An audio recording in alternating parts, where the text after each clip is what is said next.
I didn't come here to relive the past. Then don't. Stay beside me. That's exactly where I belong. Claire, is that your baby? Yes, and this child will always know what respect looks like. Neither of them ever has to look back. We didn't know. Now you do. Now you do. The best revenge isn't anger. It's a better life. He slammed his heavy fist onto the polished mahogany table, with such force that the crystal wine glasses jumped and rattled against the fine linen. Every head in the high-end restaurant snapped toward them, startled by the sudden violence of the movement. She was worthless, he hissed. His face twisted in a sneer as he grabbed his young mistress by the wrist and yanked her closer. I threw that woman out like garbage years ago, he spat out, and I would do it again in a heartbeat tomorrow. He let out a harsh, jagged laugh, raising his glass to toast the wife he had systematically destroyed. But then the heavy oak doors swung open. Claire walked in, pregnant and radiant, leaning confidently on the arm of a billionaire 10 times more powerful than him. Michael watched, paralyzed, as his glass shattered against the floor, his face draining of all color. Before we dive deeper, please subscribe to this channel and stay with me until the end, because this story only gets more powerful. And leave a comment below telling me exactly what city you are watching from tonight, so I can see just how far this story has traveled. Michael Whitmore had spent his entire life operating under the arrogant assumption that his mountain of money made him a god. Now, at 52, he sat in the most exclusive restaurant in all of Manhattan, acting as if he owned the very floor beneath his feet, the ornate ceiling above, and every single soul breathing the air in between. He occupied the corner table, the one reserved only for men whose faces graced the covers of prestige financial magazines. He had a bottle of vintage champagne that cost as most people earned in a grueling month of labor, and he had Olivia Parker, 26 years old, draped beside him with her hand resting on his arm as if she had won a grand prize. To Michael, this was ultimate proof. Proof he had made the right choice 3 years ago.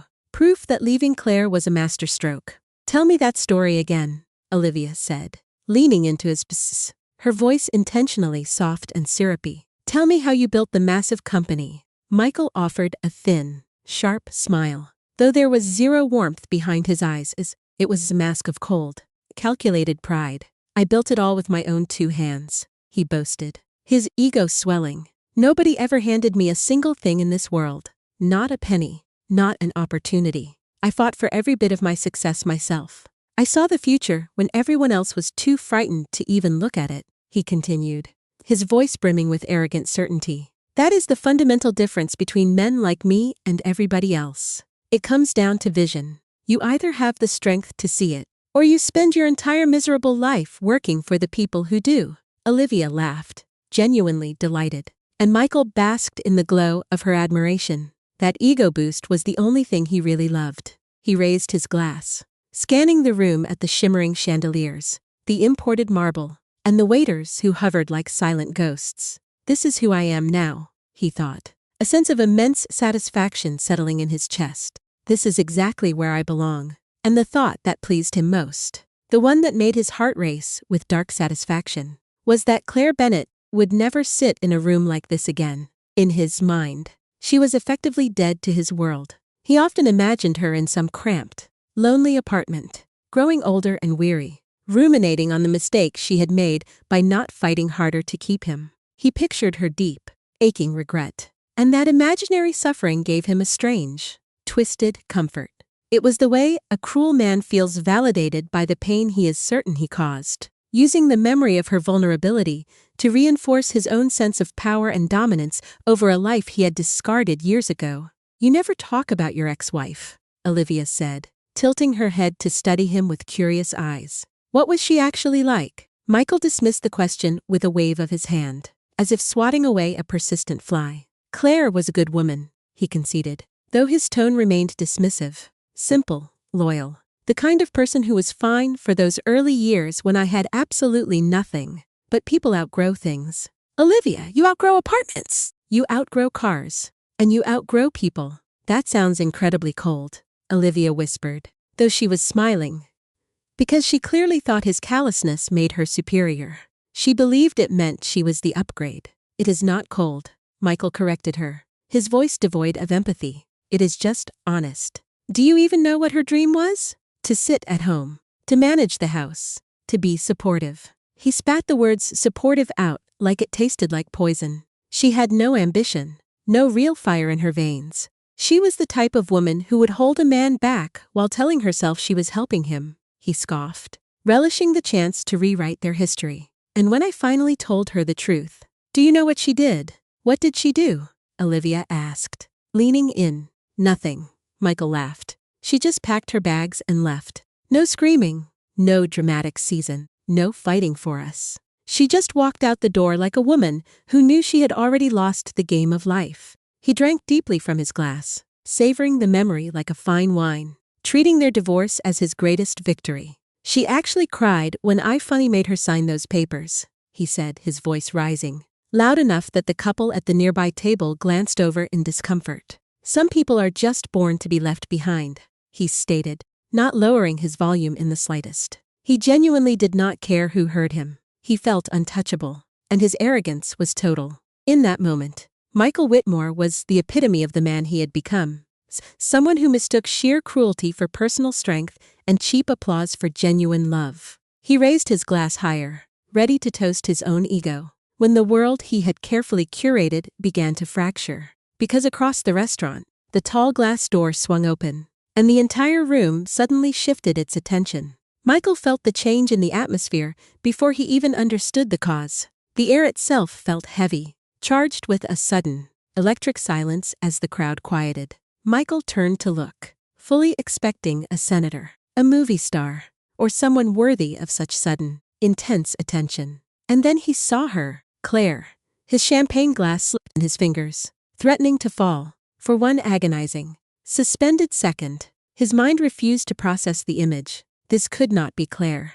She was walking with her shoulders back, her chin held high and regal. This woman wore a dress that whispered of true wealth instead of shouting it. A quiet elegance he had never seen on her. She carried a profound, grounded calm on her face, an expression Michael had never witnessed in all their years of marriage. A peace that came from somewhere deep, somewhere entirely untouchable by him. But it was her.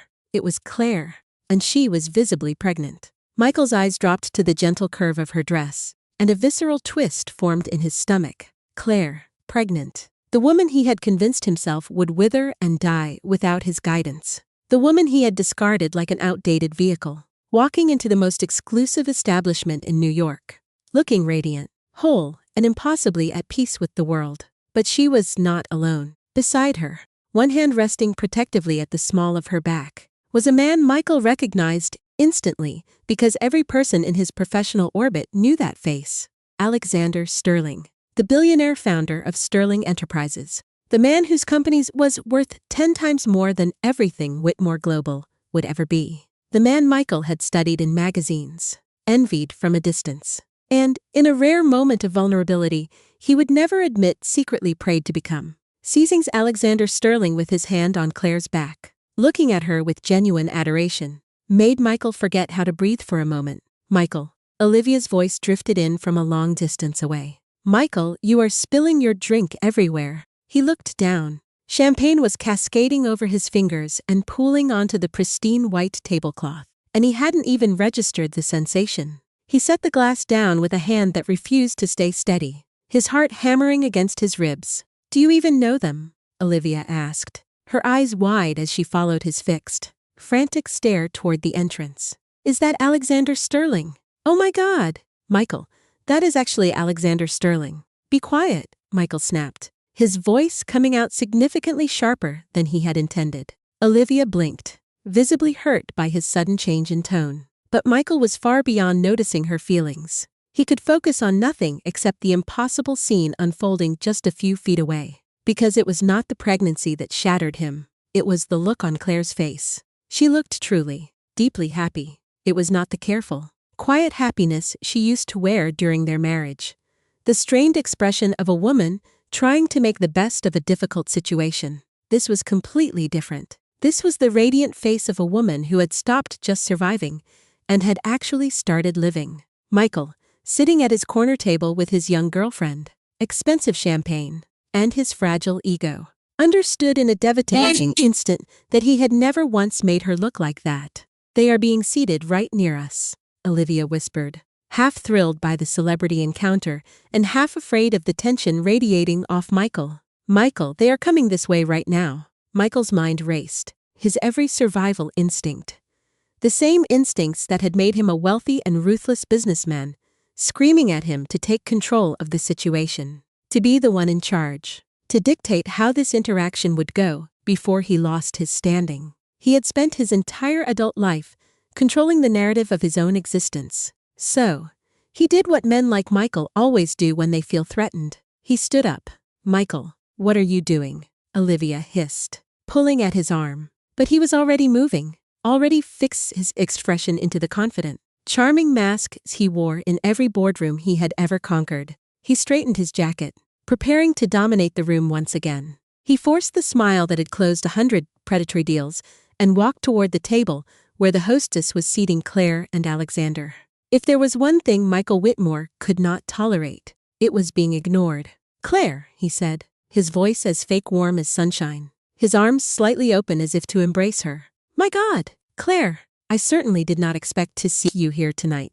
Claire looked up, and there it was again, that terrible, unshakable calm. "Neither did I," she said, just 2 words, simple and direct. But something about the way she delivered them made Michael's confident, practiced smile falter at the edges. There was no anger in her voice. There was no trace of the hurt he had spent years inflicting. There was absolutely nothing left of the woman who had once begged him to come home earlier, to look up from his phone, to see her. That version of Claire was completely gone.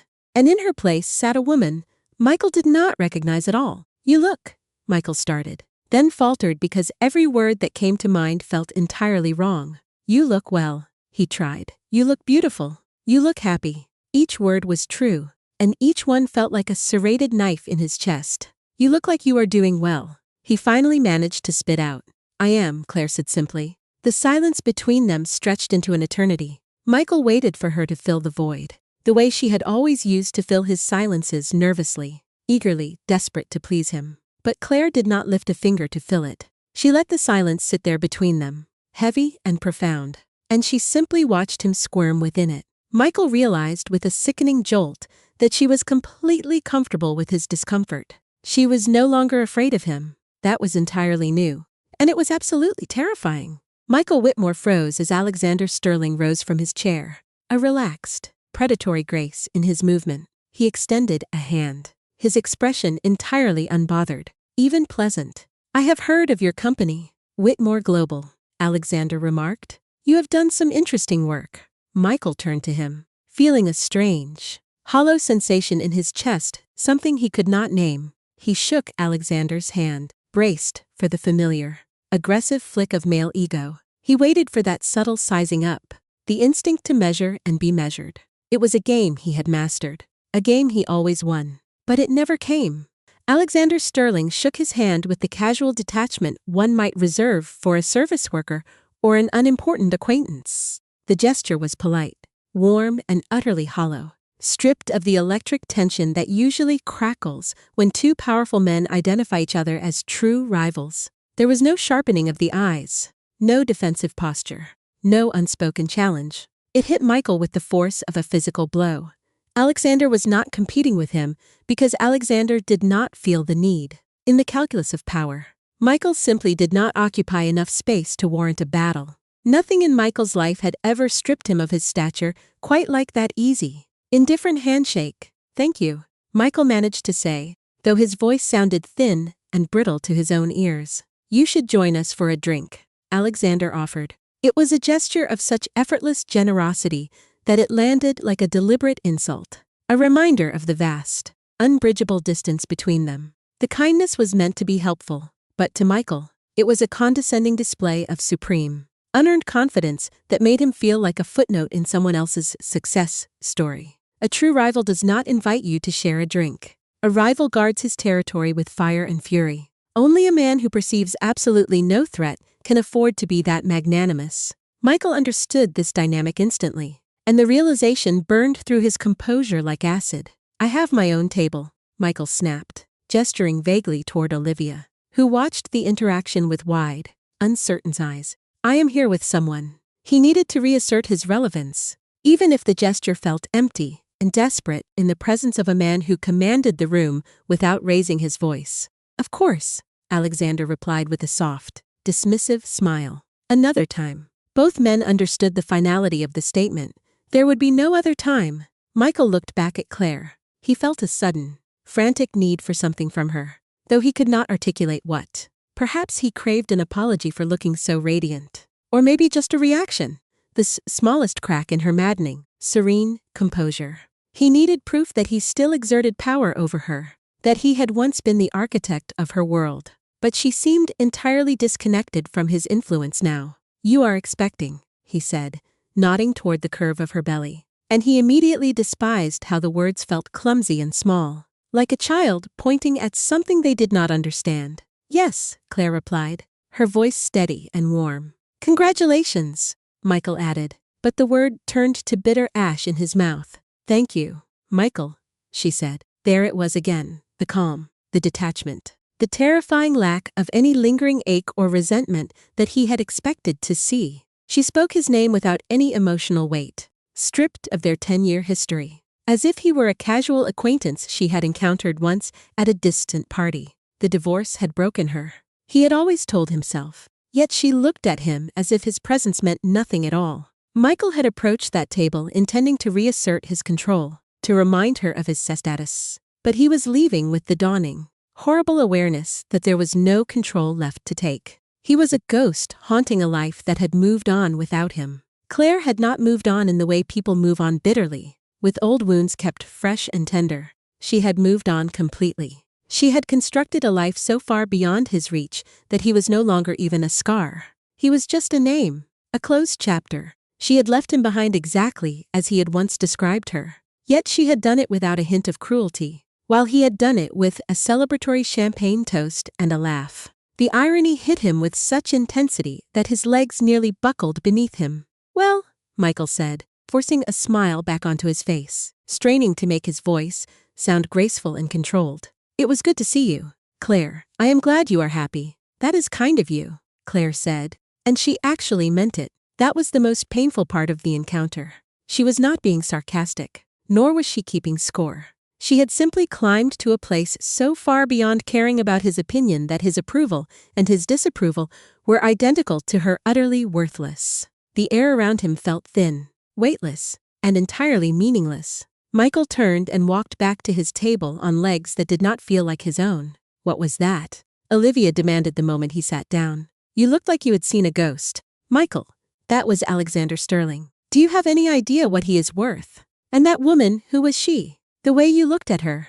Michael, who was she? Michael reached for his champagne glass, his fingers trembling, a frantic tremor he could not suppress. Nobody, he said. She is nobody. Even as the word left his lips, he knew it was a lie. And worse, he knew the lie was ancient. He had been feeding it to himself for 3 years. She is nobody. She is simple. She is a woman who served her purpose in the early, lean years. He had repeated that narrative so many times that he had successfully buried the truth, convincing himself that he had outgrown her, that she was a stagnant figure in his rapidly accelerating, successful life. And now, the truth sat 20 feet away in a designer dress, bolstered by the presence of a billionaire. The reality was demolishing his lie before his very eyes. Claire had never been nobody. Claire had been the foundation. He had been so busy admiring the skyscraper of his own life that he had never bothered to look down and see what was actually holding it up.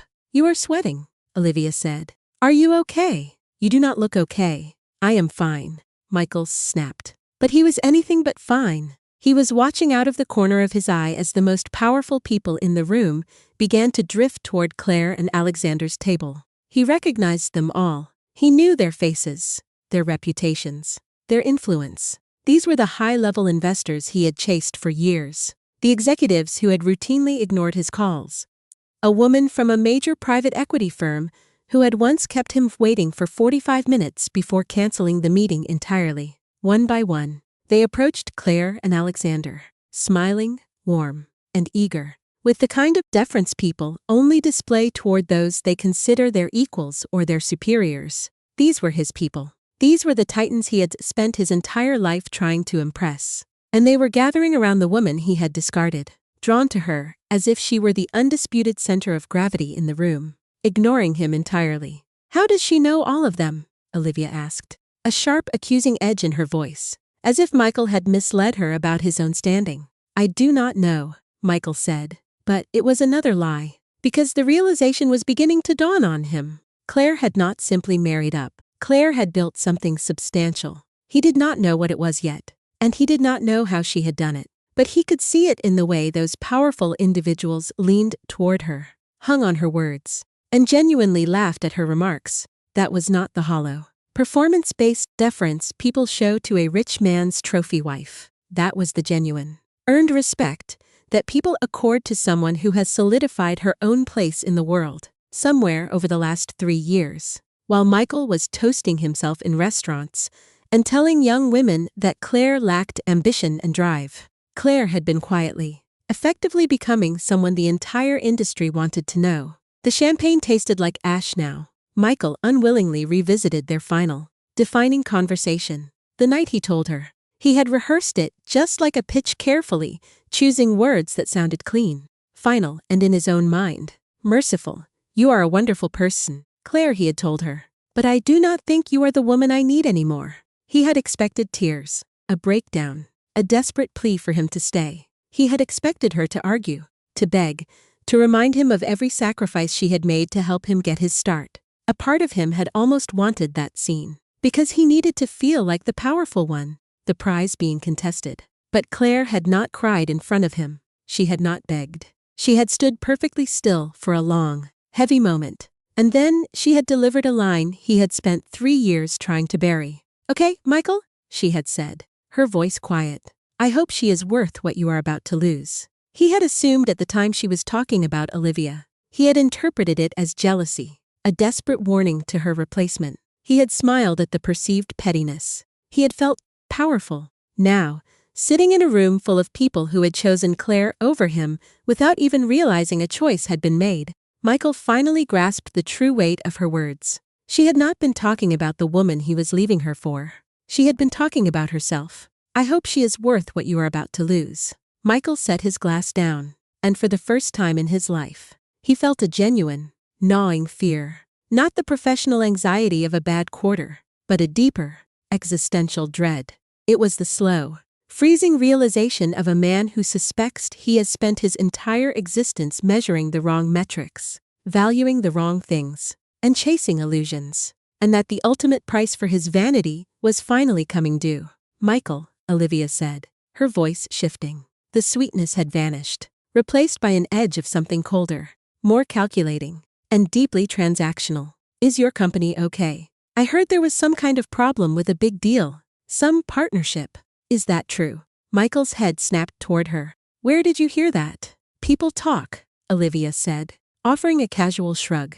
That singular motion told Michael everything he needed to know about her loyalty. I just want to make sure everything is fine for you. I mean, for you, she corrected. But her eyes were already drifting back toward the table across the room, toward the billionaire and the pregnant woman, and the crowd of elites gathered around them like moths to a flame. Michael understood in that agonizing moment that Olivia had never loved him. She had loved his money. She had loved his prestige, his name in the glossy magazines, and his promise of a life among the powerful. She had loved the version of Michael Whitmore that was successful, rising, and untouchable. And that version of Michael Whitmore had just watched his own foundation walk through the door with someone else. Everything is fine, Michael lied. It was the 3rd time he had lied in 10 minutes, and it was by far the most significant. Because the truth, though he would not fully grasp the catastrophic weight of it until the following morning, was that everything was very far from fine. The truth was that the partnership Olivia had heard whispers about was not merely a rumor. The truth was that Sterling Enterprises, Alexander Sterling's sprawling empire, had been in confidential talks with Whitmore Global for months about a deal worth hundreds of millions of dollars. A deal Michael had been relying on to save his legacy. A deal that his investors had been counting on. A deal that was, in many ways, the entire foundation upon which Whitmore Global stood. The truth was that Michael had no idea as he sat there in that restaurant that the man whose hand he had just shaken, the man who had so graciously invited him for a drink, was the very person who held his future in his hands. He did not know it yet, but the reality was about to come crashing down on him with devastating, surgical precision. Michael looked across the room one final time. Claire was laughing at something Alexander had said, one hand resting gently on the curve of her belly. Her face lit up with a joy so genuine that it made Michael's chest ache in a way he did not have the words to describe. Alexander was looking at her the way a man looks at someone he considers not a possession, not an accessory, not an upgrade, but a partner, an equal, a person he was building a life beside, not a life behind him. Michael had never once looked at Claire that way. He had looked at her as support, as foundation, as the reliable and glamorous thing that held his carefully curated life in place. And when his success grew bright enough to blind him, he looked at that foundation and decided it was beneath him. He tore it out. He watched his life continue to stand, and he had arrogantly told himself, "See, I never needed it after all." He had been profoundly, dangerously wrong. He was only just beginning to understand exactly how wrong. "I want to go," Michael said suddenly, standing up and throwing his napkin onto the table. "Get your coat. We are leaving." "But we have not even ordered," Olivia protested, her voice laced with confusion. "I said we are leaving." Olivia stared at him, and something in her expression hardened. Some final, cold calculation completing itself behind her pretty eyes as she weighed her options. "You know what, Michael," she said slowly, gathering her purse. "I think maybe I will stay a little longer. Rebecca is here. I saw her come in. I will get a car home." And there it was. The first rat, leaving the first small hole in the ship. Michael looked at her, at this young woman he had left his wife for. This young woman who had made him feel admired, powerful, and worthy. And he saw the truth of her at last. She had never been his. She had been renting him for as long as the view was good, and the view was no longer good. "Fine," Michael said. He walked out of the restaurant alone. He did not look back at Claire. He could not. But as he pushed through the tall glass doors and out into the cold Manhattan night, one thought followed him, sharp and relentless, refusing to be shaken loose. She looked so happy. She looked so happy. And I never made her look like that. Not once, not in 10 years. And a stranger did it in 3. Michael stood on the sidewalk, this city glittering, cold and indifferent all around him. For the first time in a very long time, he did not feel like the most powerful man in the room. The arrogance he usually carried like armor felt flimsy, thin, and entirely insufficient against the freezing night air. He was a man who had suddenly realized he was standing outside of his own life, watching it drift further and further away from him. He felt like a man who had just scenes laid out in front of him, with perfect and merciless clarity, the exact shape of everything he had thrown away. His phone buzzed in his pocket. He pulled it out. A text from his chief financial officer, sent at 11:40 at night, which was never a good sign, because he did not text at night unless something was catastrophic. The text read, "Michael, call me first thing tomorrow. We have a serious problem with the Sterling deal. Do not talk to any press until we speak." Michael stared at the screen. The Sterling deal. Alexander Sterling. The man whose hand he had just shaken. The man with his palm resting on Claire's back. The man who had invited him so kindly for a drink. Michael's blood turned to ice. He looked back through the glass doors of the restaurant, back at the warm and golden room he had just fled, feeling the walls of his professional life beginning to crumble. He could still see them, Claire and Alexander at the center of everything, surrounded by the very people Michael had spent his whole life trying to become. And he understood, finally and fully, that the woman he had thrown away had not just moved on. She had moved up, into a world so far above him that the man beside her could crush Michael's entire empire without ever raising his voice, without ever losing his gracious smile, and without ever feeling a single thing about it.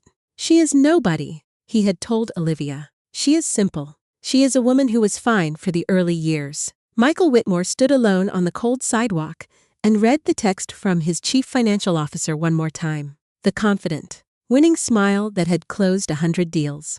The one that usually intimidated everyone in the boardroom was nowhere to be found on his face. It had been replaced by a hollow, sickening realization. For the first time in his life, Michael was beginning to understand a truth that would take everything from him before it finally set him free. He had not left Claire because she was holding him back. He had left her because he could not stand beside a woman who was clearly better than him. And now, standing in the shadows of Manhattan, he was about to find out exactly what that toxic insecurity had cost him. The phone buzzed again. Another text. This one said, "It is worse than you think." Michael closed his eyes, the cold wind biting at his skin. Somewhere behind those glass doors, his ex-wife was laughing, her hand resting on the child she was carrying, supported by the arms of a man who had every reason in the world to make sure Michael Whitmore never rose again. The irony was suffocating. The very man he needed for his survival was the man he had wronged by proxy. And Michael, standing alone in the dark, finally began to understand that the night everything changed had not been the night 3 years ago when he signed the divorce papers with a smug little flourish and told himself he was, finally, free. The night everything changed was tonight. And it was only just beginning. Michael Whitmore did not sleep that night. Every shadow in his apartment felt like a ghost of the life he had systematically dismantled. He sat in the dark of his luxury apartment, overlooking a city that no longer felt like his, staring at his phone, reading the same 2 texts over and over until the words stopped making sense. "We have a serious problem with the Sterling deal. It is worse than you think." He told himself it was a mistake. He told himself his chief financial officer was panicking the way finance people always panicked, seeing disaster in every shadow. He desperately told himself that by morning it would all be nothing. But somewhere underneath the mountain of lies he was telling himself,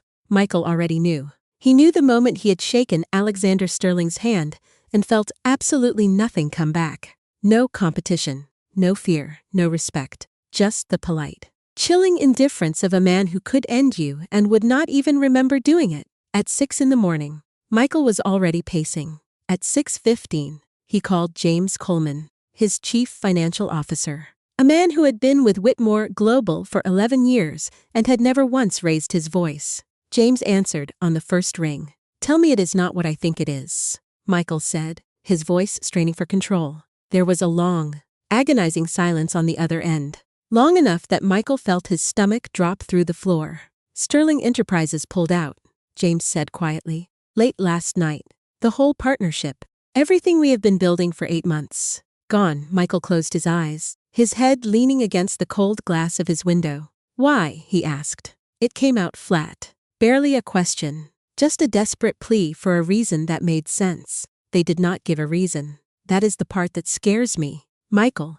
When a company like Sterling walks away from a deal this size, they provide a reason. A number that did not work. A due diligence flag. Something tangible. But they did not give us anything. Their lawyer sent a 2-line email. Effective immediately. No explanation. Michael sat down slowly in the nearest chair, the weight of the situation finally crushing his resolve. "That is not how business works," James went on. Now Michael could hear the genuine fear underneath the professionalism. "You do not blow up a $300 million deal on a whim. Unless it is not business. Unless it is personal." The word hung in the air between them like a death sentence. Personal. Michael thought of Claire's calm face across the restaurant. He thought of the way Alexander had rested his hand on her back. He thought of the gracious, effortless invitation to have a drink. He understood in a sickening rush that Alexander had known exactly who he was. Had known the whole time. And had shaken his hand while holding the knife. "Are you there?" James asked. "I am here." Michael managed to choke out. "The board wants an emergency meeting at 10 o'clock. They are already asking questions. And I do not have answers. Michael, I need to be honest with you because you pay me to be honest. If we cannot replace this partnership fast, we are in real trouble. Not next quarter trouble. This is now trouble. We are staring at a liquidity crisis. And the board will not be merciful." Michael hung up without saying goodbye, the phone feeling heavy and alien in his palm. He sat in the growing light with the device. And for the first time, he let himself say the truth out loud. Alone in the empty apartment where a wife used to live, she did this. But even as he said it, a smaller, quieter voice underneath answered him. "No, you did this 3 years ago. You just did not know the bill was finally coming due. You have to go back. Back before the billionaire. Back before the divorce. Back to when Claire Bennett was the only reason there was a Whitmore Global at all. Because there was a version of this story Michael had spent 3 years rewriting in his own mind to protect his fragile ego. In his version, he had built the company alone. A self-made man carving his path through a difficult world with nothing but grit and superior intellect. With his own 2 hands. He liked to say in interviews, "Nobody handed me anything." He had told that story so many times, in so many boardroom meetings, gala dinners, and private interviews, that he had come to believe it completely. But it was not true. In the beginning, when the air was thin and the prospects were bleak, there had been nothing but the 2 of them. And the reality was far less glamorous than the myth he had spent years crafting. A rented office the size of a closet, a single computer, and a dream that everyone but Claire thought was foolish. Michael had wanted to quit his stable job to build something of his own, and every reasonable person in his life had told him he was crazy. His father had warned him he was throwing away a career. His friends had laughed at his ambition. The bank had turned him down flat. Only one person had believed he could survive.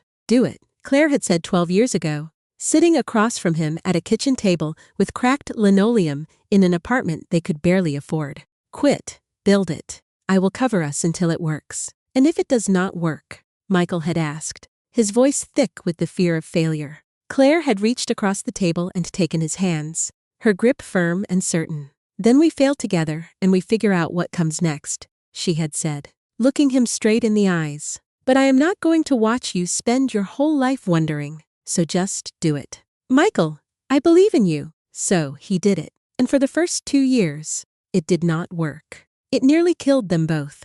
Michael would come home gray with exhaustion, defeated by the weight of a dream that refused to take flight. Convinced he had wasted everything on a pipe dream.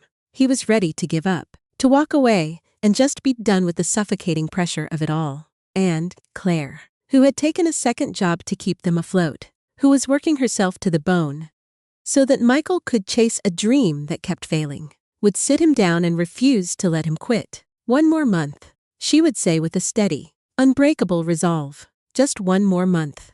And if it is still not working in a month, we will talk. But not tonight. Tonight, you rest. And tomorrow you go back and you fight. She was his anchor in the storm. There was a night deep in that second brutal year that Michael had completely broken down. A major investor had pulled out, leaving them exposed and desperate. The company was weeks from total collapse. Michael had come home and told Claire it was over, that he had failed, that he was going to close the doors for good, go back to a normal job, and forget he had ever tried to build something of his own. The silence in the kitchen felt heavy with the weight of that loss.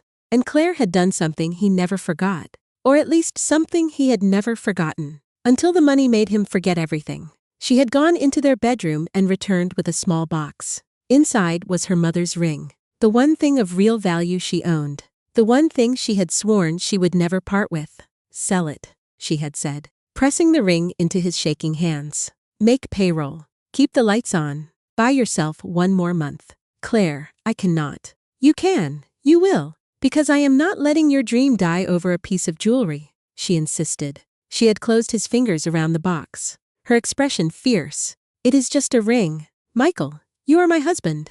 There is no contest here. Michael had sold the ring. He had made payroll. He had bought 1 more month. And in that month, everything changed. The idea finally caught fire. A client said yes. And then another. And the momentum finally started to shift in their favor. And then the whole thing began to move. Slowly at first. Then faster. Then like something unstoppable. Whitmore Global was born not from Michael's 2 hands, but from Claire's mother's ring. And Claire's second job.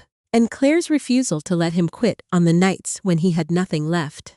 He never bought the ring back. For a long time, he told himself he would. But as the months turned into years, that promise started to fade into the background. When the company was bigger, when they had more money, when the time was right. And then the company got even bigger, and they had even more money. But the time was somehow never right. Eventually, Michael stopped thinking about the ring at all. Because by then, the money had started doing to Michael what money does to a certain kind of man. It slowly eroded the very foundation of his character, turning his focus towards status and away from the person who put him there. It made him forget where he came from. It made him forget who carried him there.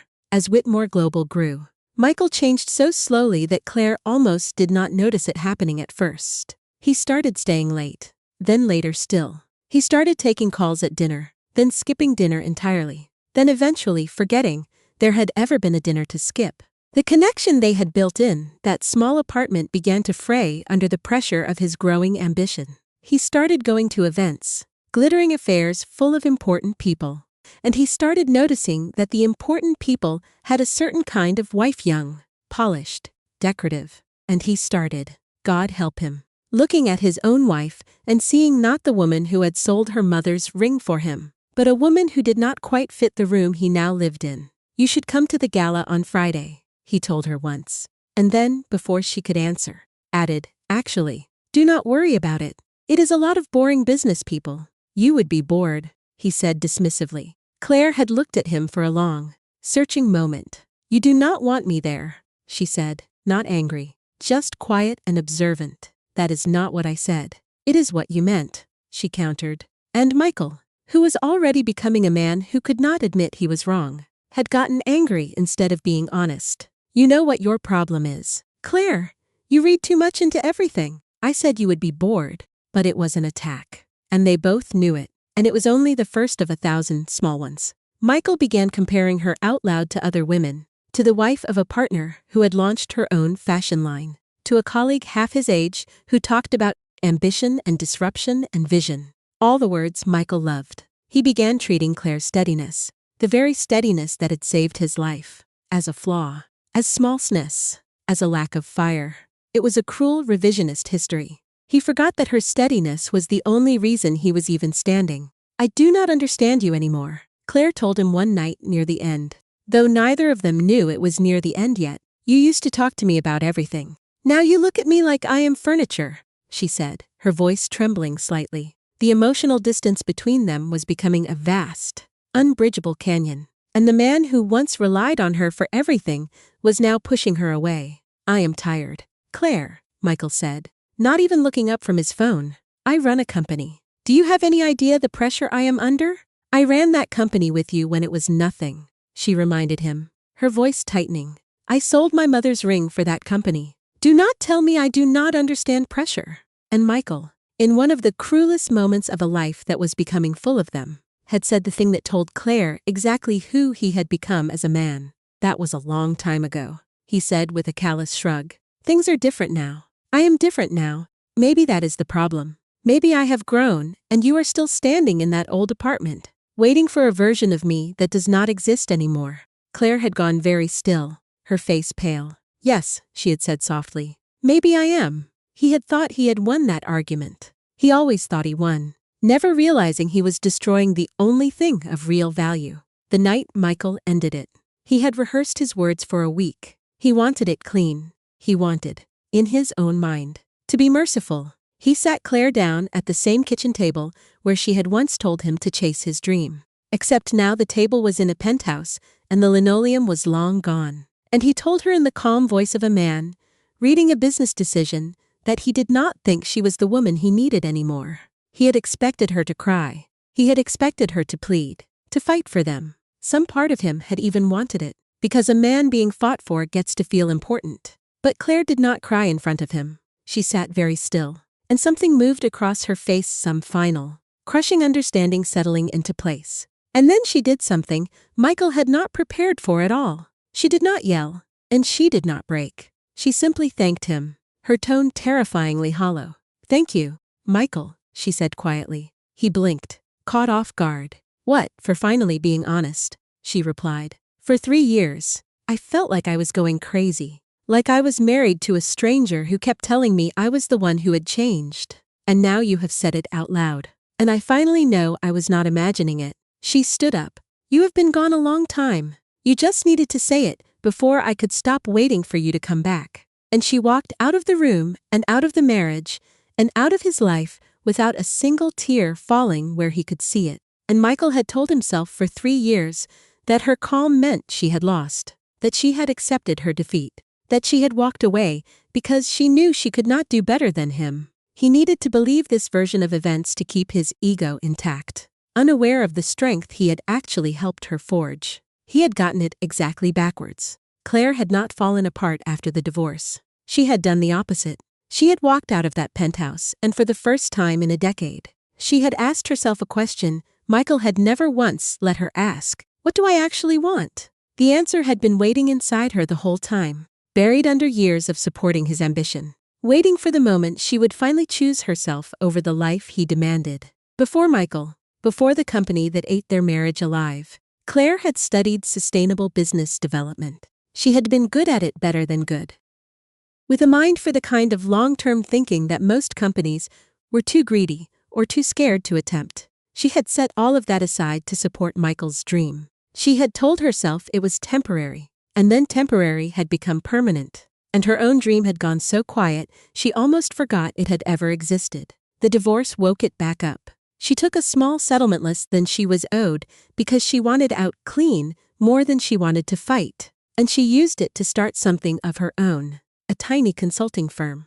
One woman, one laptop, a rented desk in a shared office. Everyone she knew told her it was too late, that she was too old to start over, that she should find something safe. But they did not understand the fire that was now burning inside her.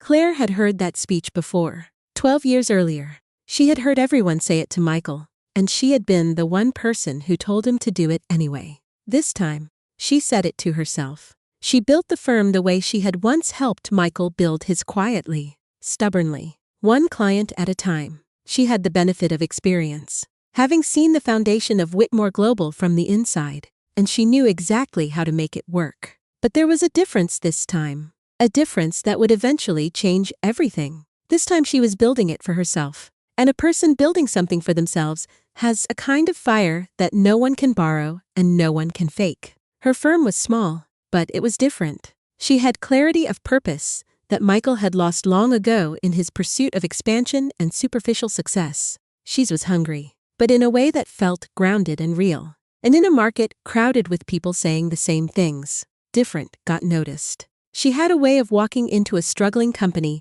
and seeing not just what was broken, but what was possible. She had a way of telling powerful people the truth they did not want to hear gently, but without flinching, that made them trust her more than the people who only told them what they wanted.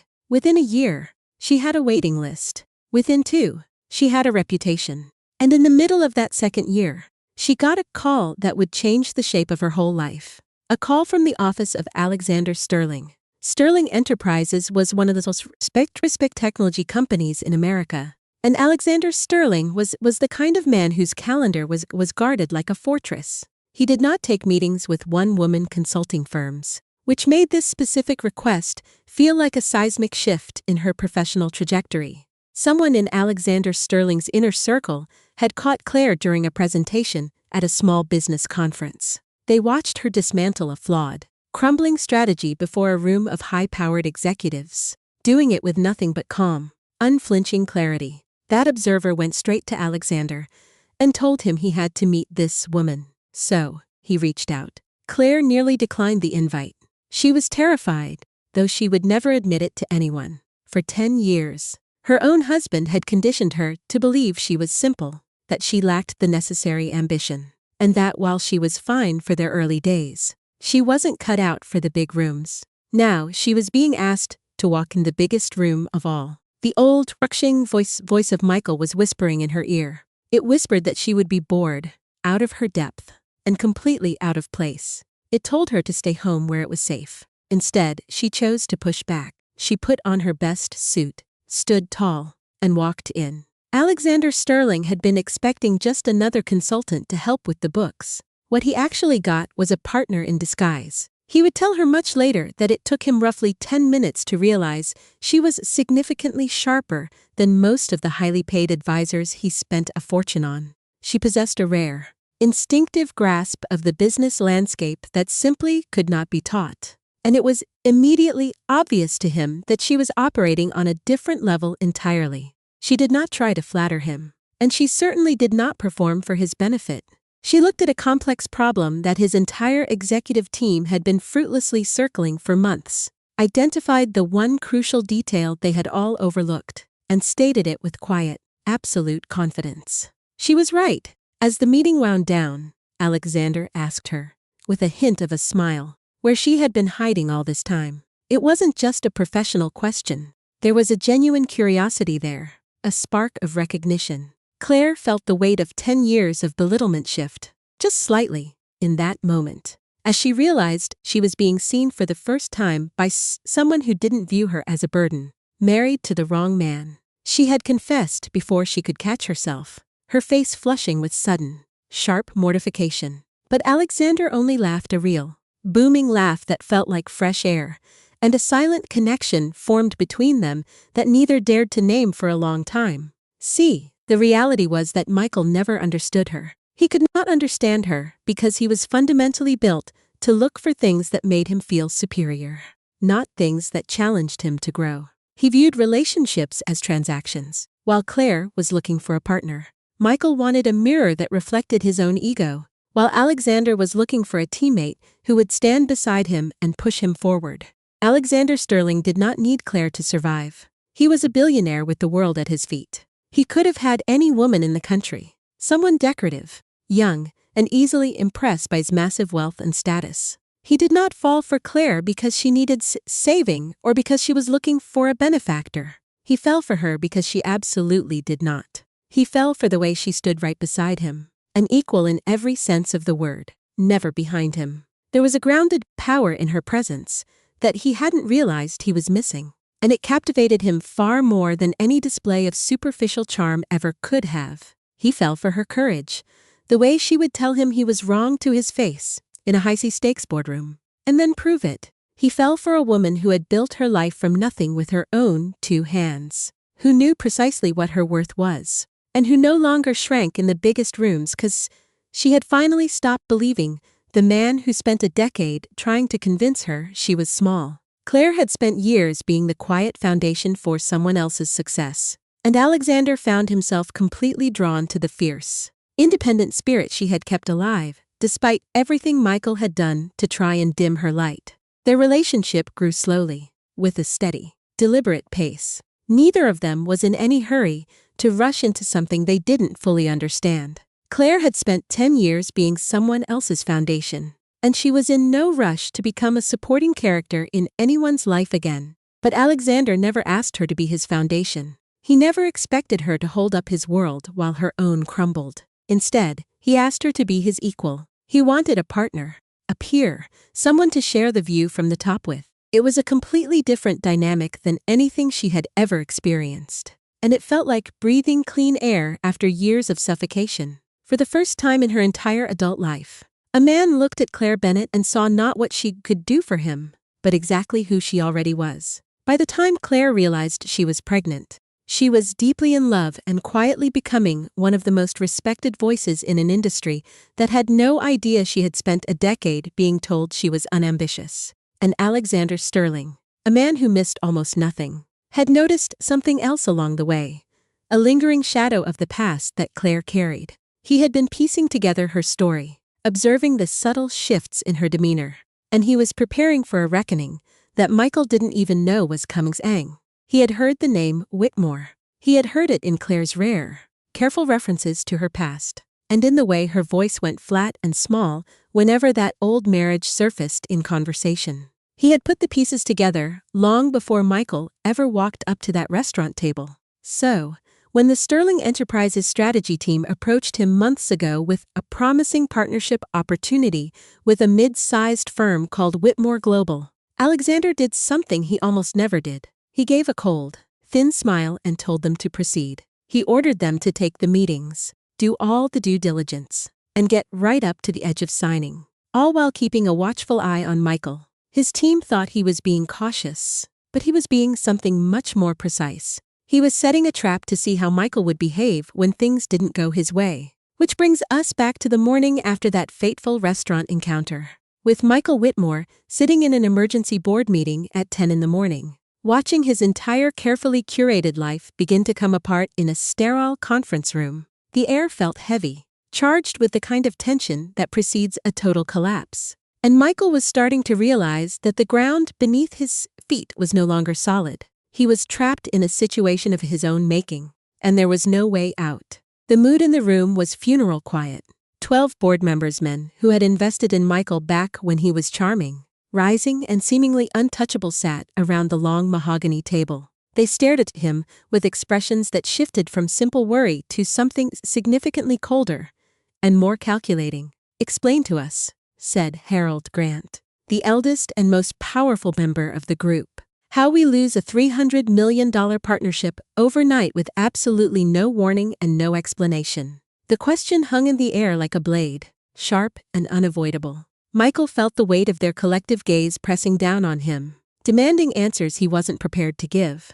Michael stood at the head of the table, and for the first time in years, he did not have a slick, confident answer ready. "Sterling Enterprises made a business decision," he said, his voice sounding thin even to his own ears. "It happens. Deals fall through. We will find another partner." "But deals do not fall through like this," Harold said, his voice cutting through the room with the force of a command. "I have been in this business for 40 years. Michael, I know exactly what it looks like when a company walks away from the numbers. And this is not that. This looks like a company that is deliberately walking away from a person's. And I want to know why." He let the words settle, allowing the silence to stretch until it was nearly unbearable. "So I will ask you plainly. Is there something between you and Alexander Sterling that we need to know about?" And there it was. The question Michael had been dreading since dawn. He stood at a crossroads, realizing that the truth was right there, waiting to be dragged into the light. He could have told them the reality of the situation, but that would have meant admitting that his past, his own cruel choices, had finally walked into the company's future and burned it down. He was trapped by the very web of lies he had spun for his own protection, and it was tightening around his neck. He could have admitted, "My ex-wife is engaged to Alexander Sterling, and I think he is doing this to punish me for how I treated her." But saying that would mean admitting that his own past, his own choices, his own casual cruelty, had finally caught up to him. It would mean the board learning that the man they had trusted with their money, their reputations, and their futures had been destroyed not by some unpredictable market force, but by the wife he had thrown away and treated like nothing. The humiliation of such an admission was more than his pride could bear, so he chose the path of the coward. He chose to protect his ego. Even as everything else fell apart, it would mean the board learning that the man they had trusted with their money had been destroyed not by market forces, but by the woman he threw away. So, Michael did what he always did when cornered. He lied. "There is nothing," he said, his voice tight. "I barely know the man. I met him once last night at a restaurant. We shook hands. That is it." Half of it was true, which made the lie easier to sell. But the hollowness of it was obvious to everyone in the room. Harold studied him for a long, uncomfortable moment, his eyes searching for a crack in the facade. "For your sake," he finally said, "I hope that is true. Because we are not going to be casualties of your personal life. Because if it comes out that this company is in a free fall over some personal grudge you failed to disclose, this board will not protect you. Do you understand me? We will not go down with you." Michael understood perfectly well. He understood that these men had never truly been his friends or allies. They had been his passengers, along for the ride while the road was smooth and the profits were high. Now that the road was breaking apart, they were already scanning the horizon for the exits, calculating exactly how they could save their own skins and leave him buried in the wreckage of his own making. The betrayal felt absolute, even though he knew he had invited it by valuing their money over their loyalty. The same way Olivia had looked at the door the moment she smelled trouble. These men were looking for a way out. Michael was slowly, agonizingly realizing that everyone in his life looked at him that way because he had built a life full of people who admired his success, but not one single person who actually loved him. He had spent his time curating an image, building a fortress of status and influence, but it was empty. He had traded the woman who sold her own mother's ring for a room full of people waiting to abandon him the second he stopped being useful. The realization was cold, sharp, and entirely too late to do anything about it. He was truly alone in his kingdom of glass. He had traded the woman who sold her mother's ring for a room full of people waiting to abandon him. The meeting ended without any resolution, which, in the middle of a corporate crisis, is its own kind of damning verdict. The silence that followed the board members out of the room was heavier than any argument.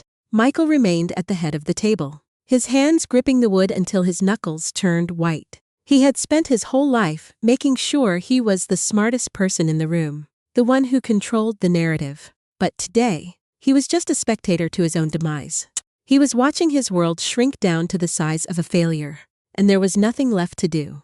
As the board members filed out of the room, Harold paused beside Michael and said, low enough so the others couldn't overhear, "Fix this fast, Michael, or start planning for the end. I have seen men lose everything over less than what is sitting in this room right now." Then he left, and Michael was left in the echoing silence of the conference room. He should have gone back to his office. He should have started frantically calling other potential partners, other investors, anyone who might fill the massive crater Sterling Enterprises had left in his company's future. That was what a smart, capable businessman would do. Instead, he found himself paralyzed by a strange, desperate compulsion. Instead, Michael did something that made no logical sense, something driven by a primal need he did not fully understand. He called Claire. He had kept her number stored in his phone for 3 years, lying to himself that it was for practical reasons. Though there had never been anything practical about it, it rang 3 times, and Michael's heart pounded in his chest like a frightened boy's. Then, a voice answered, and it was not Claire. It was a deep, resonant voice that he recognized immediately. The sound of it sent a jolt of pure adrenaline through his system, and he felt the walls of his control finally begin to crumble. He was reaching out for the one person he had spent years trying to erase from his reality.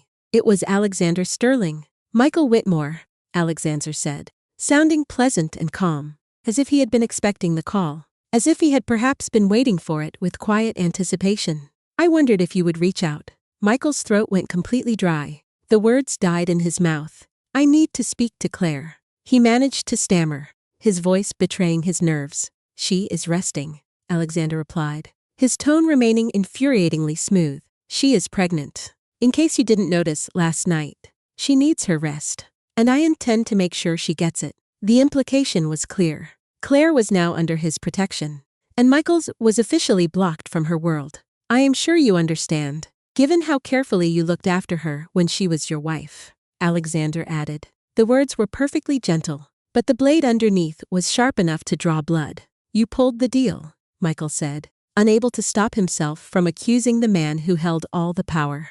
"You pulled the Sterling partnership because of her, because of Claire." It was an accusation born of desperation, a last-ditch effort to make sense of the nightmare he was living. He wanted, more than anything, to blame Alexander for his downfall, because acknowledging that he had caused it himself was a prospect too horrifying to face. He was clinging to the hope that this was just a game. There was a brief, heavy pause on the line, and when Alexander spoke again, his voice had lost all its warmth, replaced by something much quieter and far more dangerous. "Let me tell you something, Michael," he said, his tone turning clinical. "I did all the due diligence on your company, months of it. And do you know what I found? A firm that has been coasting on one good idea for 8 years, run by a man who takes all the credit and none of the responsibility. Your numbers were mediocre, and your leadership was even worse. You were a house of cards waiting for the wind to blow, and it finally did." The truth of the assessment hit Michael with the weight of a physical blow. Under normal circumstances, I would have passed on Whitmore Global purely on the merits. And you would never have even known I looked at it, Alexander continued. Michael gripped the phone so hard his hand shook. But then Alexander went on, his voice dropping an octave. "I found out something the numbers didn't tell me. I found out whose company it really was, and what you did to keep it that way. I found out about the ring. Michael, the one she sold to keep your dream alive while you took the glory. You never bought it back, did you? You just kept taking until there was nothing left for her to give." He was exposing Michael's character, and it was even more damaging than the business failure. "The one she sold. The one you never bought back. Claire doesn't talk about you much, but she talked about that. It is the only time I have ever seen her cry about the past." Michael's stomach turned to ice, the reality of his past actions staring back at him. "So no," Alexander said, his voice cold. "I did not blow up your deal to hurt you. I want to be very clear about that because I do not want you flattering yourself. You are not important enough to warrant a personal vendetta, and I don't care enough about you to want to hurt you. I am simply cleaning up the landscape." He was stripping away Michael's importance, treating him like a minor nuisance rather than a worthy adversary. "I do not care enough about you to want to hurt you. I pulled the deal because I looked closely at your company, the way I look closely at everything I associate with, and I decided I did not want Sterling Enterprises, or Claire, or our child, anywhere near a man like you. That is all this was. Not revenge, just standards. Not revenge, just standards. The line went dead, leaving Michael standing in the silence of his office. The phone still pressed to his ear. The absolute, casual rejection was more painful than any threat could have been. He had been measured, weighed, and found completely wanting by a man who didn't even consider him a threat. He was just a standard that hadn't been met. It was, without a shadow of a doubt, the soul-crushing thing anyone had ever said to Michael Whitmore. Revenge, at least, would have carried a grim kind of validation. It would have meant he mattered. It would have meant Alexander Sterling had laid awake at night, plotting Michael's ruin, giving him weight and gravity. But this was something far worse. This was the cold indifference of a man swatting away a persistent insect, simply wiping an annoyance off the sole of his shoe without a second thought. Michael's entire empire, the very foundation of his identity, the success he had sacrificed his own marriage to build, was, to Alexander Sterling, nothing more than a due diligence footnote, a failed metric, a company name he would surely forget by the time he sat down for dinner. "You do not know anything about me," Michael stammered, the words sounding hollow and pathetic in his own ears. "I know you had a woman who sold her mother's ring to save your company," Alexander replied coolly. "And you thanked her by telling her she was not the woman you needed anymore," Alexander continued, his voice devoid of warmth. "That is all I need to know about you, Michael. That single act tells me everything." There was a sharp pause on the line. "Do not call this number again, and do not reach out to Claire. She is finished with you. She has been finished with you for a very long time. You are the only one clinging to the past." The line went dead with a finality that made Michael's skin crawl. Michael sat alone in the silent, glass-walled conference room, clutching a phone that no longer held anyone on the other end of the connection. For the first time since the night before, the hot, blinding anger drained away, leaving behind a hollow, icy shame. Alexander had been right about everything. The most devastating part was the realization that Alexander had not needed to dig for the truth. He had not needed investigators or secrets to see Michael clearly. He had simply looked at Michael's life with brutal honesty, a lens Michael had refused to use himself, and seen exactly what remained: a man who stole credit. A man who callously discarded the person who had carried him to success. A man who had mistaken cruelty for strength for so long he had forgotten any other path. As Michael set the phone down, a memory surfaced unbidden, sharper and more painful than any he had allowed himself in years. Claire, 12 years ago, pressing a small box into his hands. "It is just a ring. Michael, you are my husband," she had said. There is no contest. And she had meant it.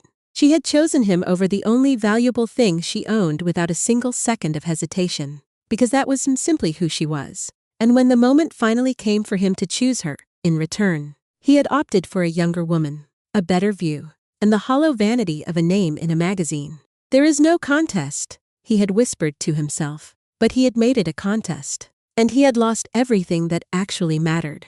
His phone buzzed against the polished mahogany table, startling him. He looked down, a pathetic, desperate corner of his heart, hoping it might be Claire, that she might have heard the conversation, that she might feel something, anything at all. It was not Claire. It was a text from James, his chief financial officer, and the 4 words it contained signaled that his morning was about to descend into total catastrophe. 2 more investors called. Michael closed his eyes, his head throbbing. He knew the drill. He had seen it happen to other men, other companies. Once the seeds of fear were sown, they spread like fire through dry grass, consuming everything in their path. One investor gets nervous, then another. Then they start talking to each other, and panic quickly evolves into a full-scale stampede. A company that was merely wounded in the morning would be bleeding out by the time the sun set. The Sterling deal had been the first hairline fracture, but now the entire structure was buckling. Michael typed a response back, his fingers trembling, struggling to maintain some semblance of his usual composure. What did they want? The reply came almost instantly. They want to know if the rumors are true, that Sterling walked because of something personal, that you hid it from the board. "Michael, people are talking. This is moving faster than I have ever seen." Michael stared at the screen, reading the words over and over. People are talking. Of course they were. In his gilded, insular world, gossip traveled at the speed of light. And there was no form of currency more delicious than the public fall of a man who had spent his entire career looking down on everyone else. He could already imagine them at their private lunches and gala dinners, leaning in close, voices dropping to conspiratorial whispers. Did you hear about Whitmore? His wife Alexander Sterling. Sterling gutted his company. Apparently, it is all because of some old ring, some sordid history. He abandoned her when she was broke. And now look at him. Have you heard? The very people he had spent his life striving to impress were now feasting on the remains of his ruin. And the woman who had once been his only true friend, the only person who had ever loved him for who he was, rather than what he had, was resting peacefully in a billionaire's home, carrying a child that would never know Michael's name, protected by a man who found Michael too insignificant to even hate. Michael did the only thing left for a man like him. The thing men always do when honesty and repentance are far too heavy to hold. He reached down and picked up denial from the floor. He sat up straight, wiped his face, and lied to himself. He told himself that Claire had poisoned Alexander against him. He insisted that this was a coordinated attack, a jealous ex-wife manipulating a powerful man, and that he, Michael, was the real victim here. If only he could speak to Claire, he thought. Just 5 minutes alone, away from Sterling's influence. He could remind her of who they used to be, and he could fix everything. It was a lie, the most dangerous one he had ever told, because it was the one that would ensure he never had to look in the mirror or face the reality of his own actions. But Michael clutched the lie with both hands because the alternative, looking squarely at what he had done and who he had become, was more than his fragile ego could bear. She will talk to me, he said aloud to the empty office. I just have to get to her, away from him. She will remember. She will understand. He did not yet know that this decision, this fundamental refusal to see himself, would drive him to commit the most desperate and shameful act of his entire life. He did not yet know that in his desperate attempt to force his way back into Claire's life, he would reach for a weapon so cruel, so fundamentally vile, that it would permanently burn away the last lingering shreds of sympathy anyone might have held for him. He was blind to the gravity of what he was about to set in motion. He knew only that his company was dying, that his mistress had vanished, that his board was circling like vultures, and that somewhere across the city, his ex-wife was happier than he had ever made her in the arms of a man who could erase Michael without breaking a sweat. And Michael Whitmore, instead of asking the one question that might have saved his soul, "What did I do?" made the decision that would pull him all the way to the bottom of the abyss. He decided to fight.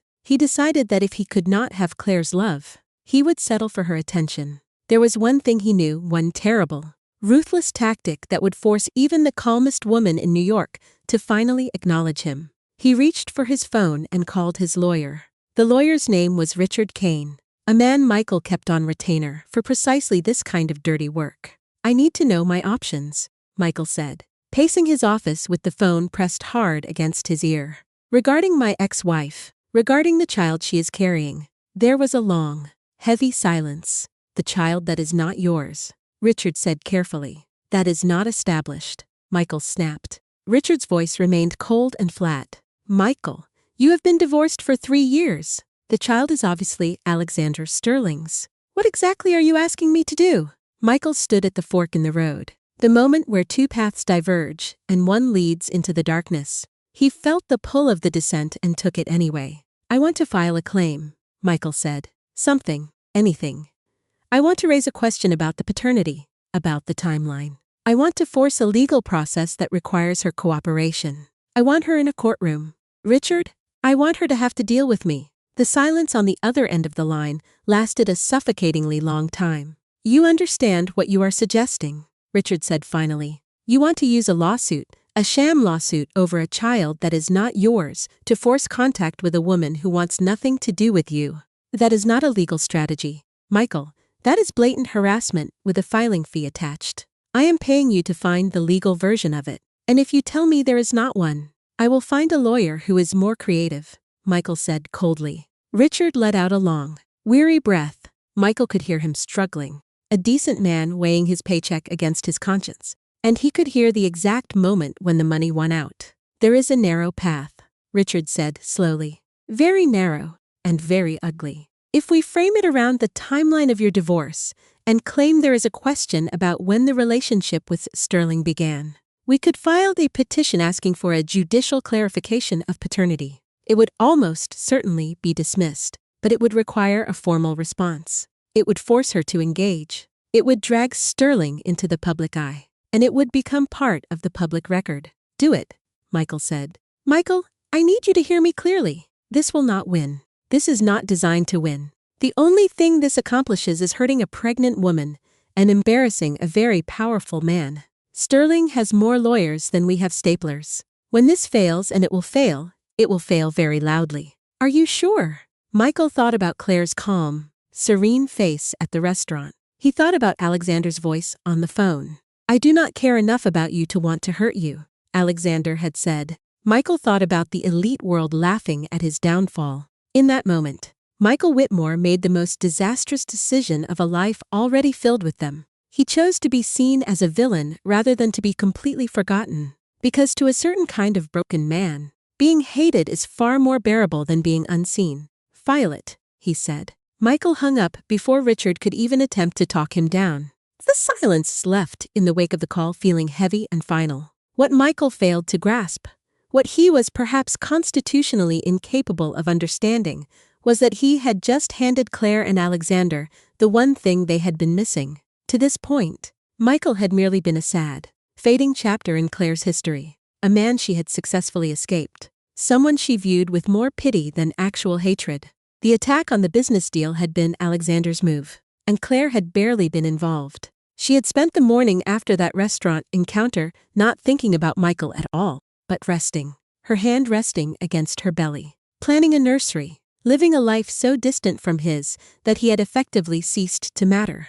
Michael's lawsuit changed that entire dynamic. It wasn't because the threat of legal action frightened her. She wasn't scared of him. But it changed things because it stirred something within her that she had kept dormant for 3 years, born of grace, exhaustion, and a desperate desire to be free of him. It awakened the raw truth. The petition was officially filed at 2 in the afternoon. By 4, Alexander Sterling knew about it, because a man like Alexander Sterling maintained a network of people whose sole job was to know about such things within hours. He didn't react with the rage Michael had anticipated. He didn't erupt or immediately unleash his army of high-powered lawyers. Instead, Alexander walked into the sunroom where Claire was sitting with a book she wasn't actually reading. He knelt beside her chair, reaching out to take her hand. I need to tell you something, he said gently, and I need you to stay calm, because getting upset isn't good for you or the baby. Claire looked at him, her heart skipping a beat as she studied the expression on his face. She had learned to read this man over their time together, and she saw immediately that something significant had occurred. It is Michael, she said, and it wasn't a question. Alexander nodded slowly. He has filed a paternity petition, questioning whether the baby is mine. It is baseless. It is designed to fail. My lawyers assure me we can have it dismissed within weeks, perhaps even days. He has no idea what he is doing. He has no idea what he is about to make me say out loud. What do you mean? Alexander asked. His brow furrowed. And Claire told him. She told him the one thing she had never disclosed to anyone. The burden she had carried alone for years. The truth that had nearly broken her during her marriage. The secret grief Michael had let her drown in rather than admit his own perceived failure. When Michael and I were married, Claire began, and her voice remained steady, though her hand tightened around Alexander's for support. We tried to have a child for years. It was the one thing I wanted more than anything in the world. And it never happened. Month after month, year after year. Nothing. Alexander remained very still, listening with a focus that made the air in the room feel dense. And every month it did not happen. I broke a little more, Claire went on, because I thought it was me. Everyone thought it was me. Michael thought it was me. He never said it outright, but I could see it in how he looked at me, like I was defective, like I had failed at the one thing a wife was supposed to be able to do. I went to doctors. I ran every test. I took every treatment. I put my body through things I never talked about because I was so desperate to give him a child. Her voice cracked just slightly on the word broken. And the whole time, she continued, Michael refused to get tested. He said there was no point. He said men in his family were fertile going back generations. He made me feel like even asking him to see a doctor was an insult to his manhood. So I carried it alone. I let everyone believe it was my fault. I believed it was my fault for years. Alexander. I hated my own body. I grieved children I could not have and blamed myself for every single one. She looked up at him, and there was something in her eyes now that was very old and very tired. And then, after the divorce, when I was finally alone, I decided to find out the truth once and for all. Not for him, but just so I could stop hating myself. She paused, catching her breath. I got my full medical records, all of them going back years, including tests I did not even know had been run. Alexander waited, giving her the space she needed. There was a fertility panel, Claire said quietly. From 8 years ago. Michael's. He did get tested, Alexander, once as early on. He got tested and the results came back. And they showed a significant problem on his side. Not mine, his. Her voice was barely above a whisper now. And he never told me. He got those results. He saw the truth. And he made a choice. He decided he would rather let me believe I was the broken one for the rest of our marriage than admit that the problem was him. He let me hate myself for years to protect his own image. And then when he was done with me, he told me I was not the woman he needed anymore. And he walked away. And he let me carry that lie out the door with me. The sunroom was silent. The silence pressing in from all sides. Alexander Sterling, a man who prided himself on his composure, on never showing his cards, sat there with a look on his face that Claire had never seen before. It was not mere surprise. It was a cold, still, absolute fury. The kind of anger that does not shout because it does not need to. He knew, Alexander said, and it was not a question. He knew, Claire confirmed. For 8 years, he knew. And then Alexander understood the full, staggering irony of what Michael had done. Michael had filed a lawsuit questioning the paternity of Claire's child. Michael had chosen, of all the weapons in the world, to walk into a courtroom and make an issue of fertility, of paternity, of who could and could not have children. Michael had picked the one fight that would force into the light the exact secret that would destroy him. He has handed us the sword to cut his own head off, Alexander said slowly. If he wants to litigate paternity, if he wants to open the question of fertility in a courtroom, then your medical records become relevant. The moment he made this about who can father a child, he made his own 8-year-old fertility panel fair game. Claire nodded. He never thinks past his own anger. He never has. He is so busy trying to hurt me that he cannot see he is about to expose himself. For a moment, neither of them spoke. Then Alexander did something that surprised her. He did not smile in triumph. He did not start planning his revenge. Instead, he reached up and gently wiped a tear from Claire's cheek, a tear she had not even realized had fallen. You carried that for years, he said softly. You let yourself believe you were broken. And it was never you. It was never, ever you and Claire, who had held that grief alone for so long, who had never once let herself weep about it in front of another human being. Finally broke, not with the wild sobbing of fresh pain, but with the deep, shaking release of a wound that had been closed over something poisonous for far too long. Alexander held her. He did not rush her. He held her the way Michael never had. The way a man holds someone whose pain matters more to him than his own comfort. I am sorry, Claire whispered. I do not know why I am crying. It was so long ago. You are crying, Alexander said, his voice a steady anchor, because you finally have someone safe to cry in front of. That is all. That is the only reason. Meanwhile, across the city, Michael was feeling for the first time in days something that resembled satisfaction. He had done something. He had taken action. The passive helplessness of watching his company bleed had been replaced by the intoxicating feeling of being on the offensive. In his mind, the lawsuit was already working. Claire would have to respond. Sterling would have to deal with him. He would be once again a force they had to reckon with, rather than a footnote they could dismiss. He allowed himself to imagine it. Claire forced to sit across a table from him. Claire having to acknowledge him, engage with him, see him, maybe. He thought in the fantasy that only a man that deluded could construct. Maybe once they were in the same room again. Once she saw how much he still cared enough to fight. Some old feeling would stir. Maybe she would remember. I still have moves, Michael told James on the phone that evening. And there was a brightness in his voice that had been missing for days. I am not finished. People think I am finished. I am not. Michael, James said, and there was something in his voice. Something cautious and wary. What did you do? I made sure I am not so easy to ignore, Michael said. That is not an answer. It is the only answer you are getting. Just keep the investors calm. I am handling the rest. But James, who had known Michael for 11 years, heard the manic edge in his boss's voice and felt a chill. He had seen Michael make bad decisions before, but he had never heard him sound like this cornered, this reckless, this convinced of his own righteousness while standing at the edge of a cliff. Whatever you did, James said quietly, I hope you thought it through.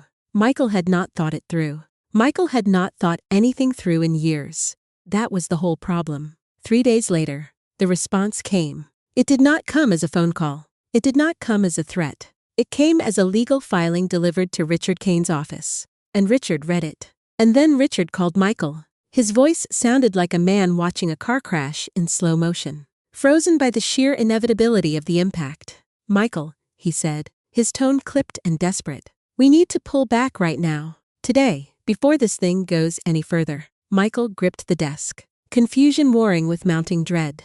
Why, is she settling? Is she finally agreeing to meet? No, Michael, he snapped back. She is not settling. She is burying you. Richard's voice was tight, thin with the kind of tension that warned of impending doom. Their response does not just ask to dismiss your petition, he continued. It welcomes it with open arms. They want the paternity question fully litigated, Richard explained, and they are demanding full medical discovery. Both parties. All records. And Michael. He paused for a heartbeat that felt like an eternity. They specifically cite the relevance of historical fertility testing. Michael's blood went cold as the implications sank in. They know, Richard said, his voice barely a whisper. I do not know what they know or how they found it. But the way this legal response is written, they know something about your medical history, and they are practically inviting you to open that door. No, they are begging for it to come into the record, Richard insisted. Michael, tell me the truth. Is there something in your medical history you did not tell me? Michael sat down very slowly, the chair feeling like it was sinking into the floor. The fertility panel, he murmured. 8 years ago. The words felt heavy, jagged, and entirely unwelcome in the air of his pristine office, as if the mere mention of those forgotten documents could poison the very atmosphere of his carefully curated life. The results he had buried, results he had hidden even from Clareware ones he had promised himself he would address later, and then, in the arrogance of his own success, had simply never bothered to address at all. He had let those results become the invisible cornerstone of a massive, hollow lie that had systematically ruined his wife's self-worth. He had genuinely forgotten about it. That was the most terrifying part. He had buried the truth so deep that he had convinced himself it did not exist. He had walked into a courtroom battle regarding paternity without ever stopping to recall that he was the last man on earth who should ever raise that question. And Claire had remembered. Claire had never forgotten. She had carried the burden of that truth in her body and her heart for years. A silent weight that had shaped her daily existence. And Michael, in his blind crusade for control, had just dragged it into the blinding light with his own 2 hands. Michael, Richard urged, talk to me. What exactly is in those records? Withdraw the petition, Michael replied, his voice barely audible, shaking with the sudden realization of his folly. It may be too late for that to matter, but pull it now. Once they have responded with a discovery demand, the court may not allow a simple withdrawal, Michael shouted, his composure shattering as his voice cracked in the middle of the sentence. For the first time, Richard heard not the arrogant, detached client he was accustomed to, but a terrified man watching his carefully constructed reality collapse. Do whatever you have to do, Michael pleaded, panic rising in his chest. Pay whatever you have to pay. Make it go away, please. That single word, please, was what told Richard exactly how dire the situation had become. Michael Whitmore did not say please. I will try, Richard promised. But Michael, if the answer to my question is what I suspect it is, then you did not just make a tactical legals mistake. You built your entire divorce, and perhaps your entire marriage, on a foundation of deceit that is now about to be laid bare. There is nothing I can do about the fact that she knows. Michael, she has always known. The realization hit Michael like a physical blow. leaving him gasping for air in the sudden vacuum of his own lies, unable to find a single argument to defend the indefensible life he had led. You cannot just withdraw that and hope it vanishes, Richard warned before the line went dead. Michael stared at the device in his hand, then hung up. He sat alone in his corner office, the beautiful, expensive office that would not be his much longer, and the full, crushing weight of his actions finally descended upon him. It was heavier than anything he had ever carried. He had not just failed Claire by leaving her. That was a common, if painful, human failing. People fell out of love. They moved on. But this was something entirely different. This was a wound he had inflicted with cold, calculated knowledge over the course of years. He had deliberately watched his wife blame herself for their childlessness, suffering in silence. He had watched her cry in bathrooms. He had watched her flinch every time a friend announced a pregnancy. He had watched her body break under invasive medical treatments she never needed for a fertility problem she never had. And he had held the truth, the key to her freedom, in his own hands the entire time. He had consistently chosen his own vanity over her sanity, month after month, year after year. He had let the woman who sold her own mother's ring to save his struggling business believe she was fundamentally broken. All because admitting he was the one with the problem was more than his fragile ego could handle. For the first time in his life, Michael did not reach for denial. It was not there to grab. The truth was too big now, too clear, too undeniable, and it had finally caught up to him. It filled the entire room, suffocating him. He thought of Claire's face across that restaurant table, that deep, unshakable peace she wore like armor, and he understood now that part of that peace, maybe the deepest, most essential part of it, came from the fact that she had finally learned the truth.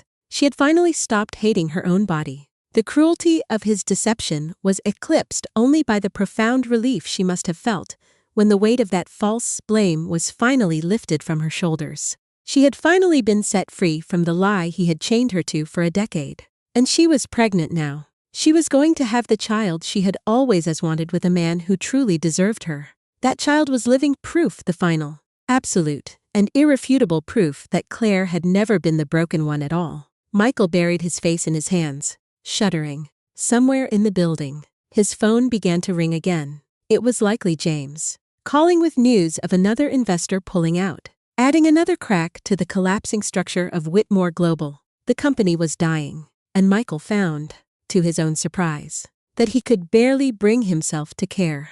He was beginning to understand that the company had never been the thing of real value in his life. The ring she had sold, the wife who had stood by him, the years of quiet loyalty, the woman who told him to do it when the whole world called him crazy, that had been the treasure, the actual, irreplaceable treasure.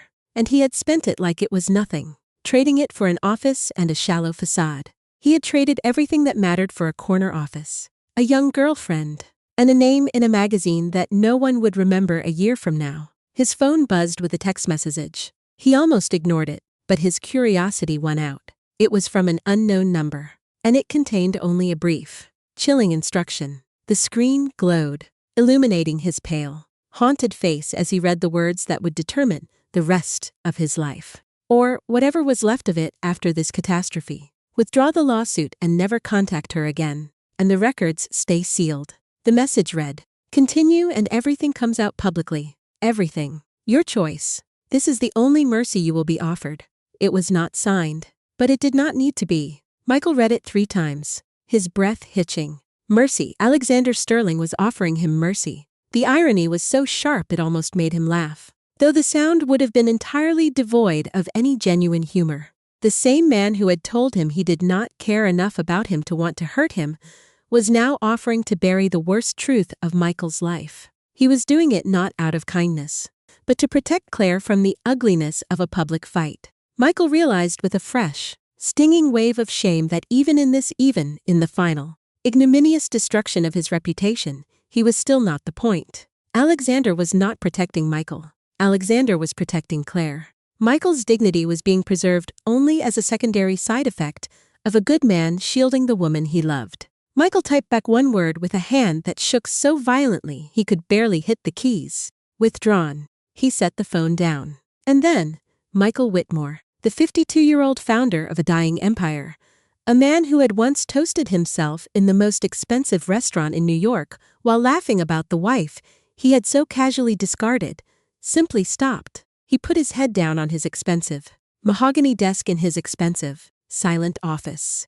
And for the first time since he was a child, he truly wept. He did not weep for the company, for the lost Muncie, or for the fame in the magazines. He wept for Claire. He wept for the ring he never bought back. He wept for the years she spent crying alone, believing a lie he had authored, for the woman who had loved him when he had nothing, and whom he had discarded once he thought he had everything. He wept because he finally, fully understood the scope of his own betrayal. Understanding it was a kind of agony he had spent 3 years running from. But now there was nowhere left to run. The lawsuit was withdrawn quietly the next morning, and it never reached the headlines. Alexander Sterling kept his word. The records stayed sealed. And the world never learned why the founder of Whitmore Global had tried to sue his pregnant ex-wife. But something in Michael had shifted permanently. The lie was gone. The denial was gone. And in their place, for the first time in his adult life, was the unbearable, clarifying weight of the truth. He had lost the deal. He was losing the company. He had lost Claire long ago. He had lost the mistress the moment the money stopped flowing. He had lost the respect of a board that had never actually respected him at all. It seemed, in the harsh light of reality, that he had lost everything that he once thought was real. But the thing he had truly lost, the thing whose absence he was only now beginning to feel, was the man he might have been. He thought of that man. The one Claire had believed in at the kitchen table with the cracked linoleum all those years ago. The man who was worth selling a ring for. That version of himself had died somewhere along the way, slowly smothered under the crushing weight of money, vanity, and pride. He had traded his soul for a seat at a table that did not want him. Michael sat in the ruins of everything he had built, wondering for the first time if it was possible to bring that man back to life. He did not know the answer.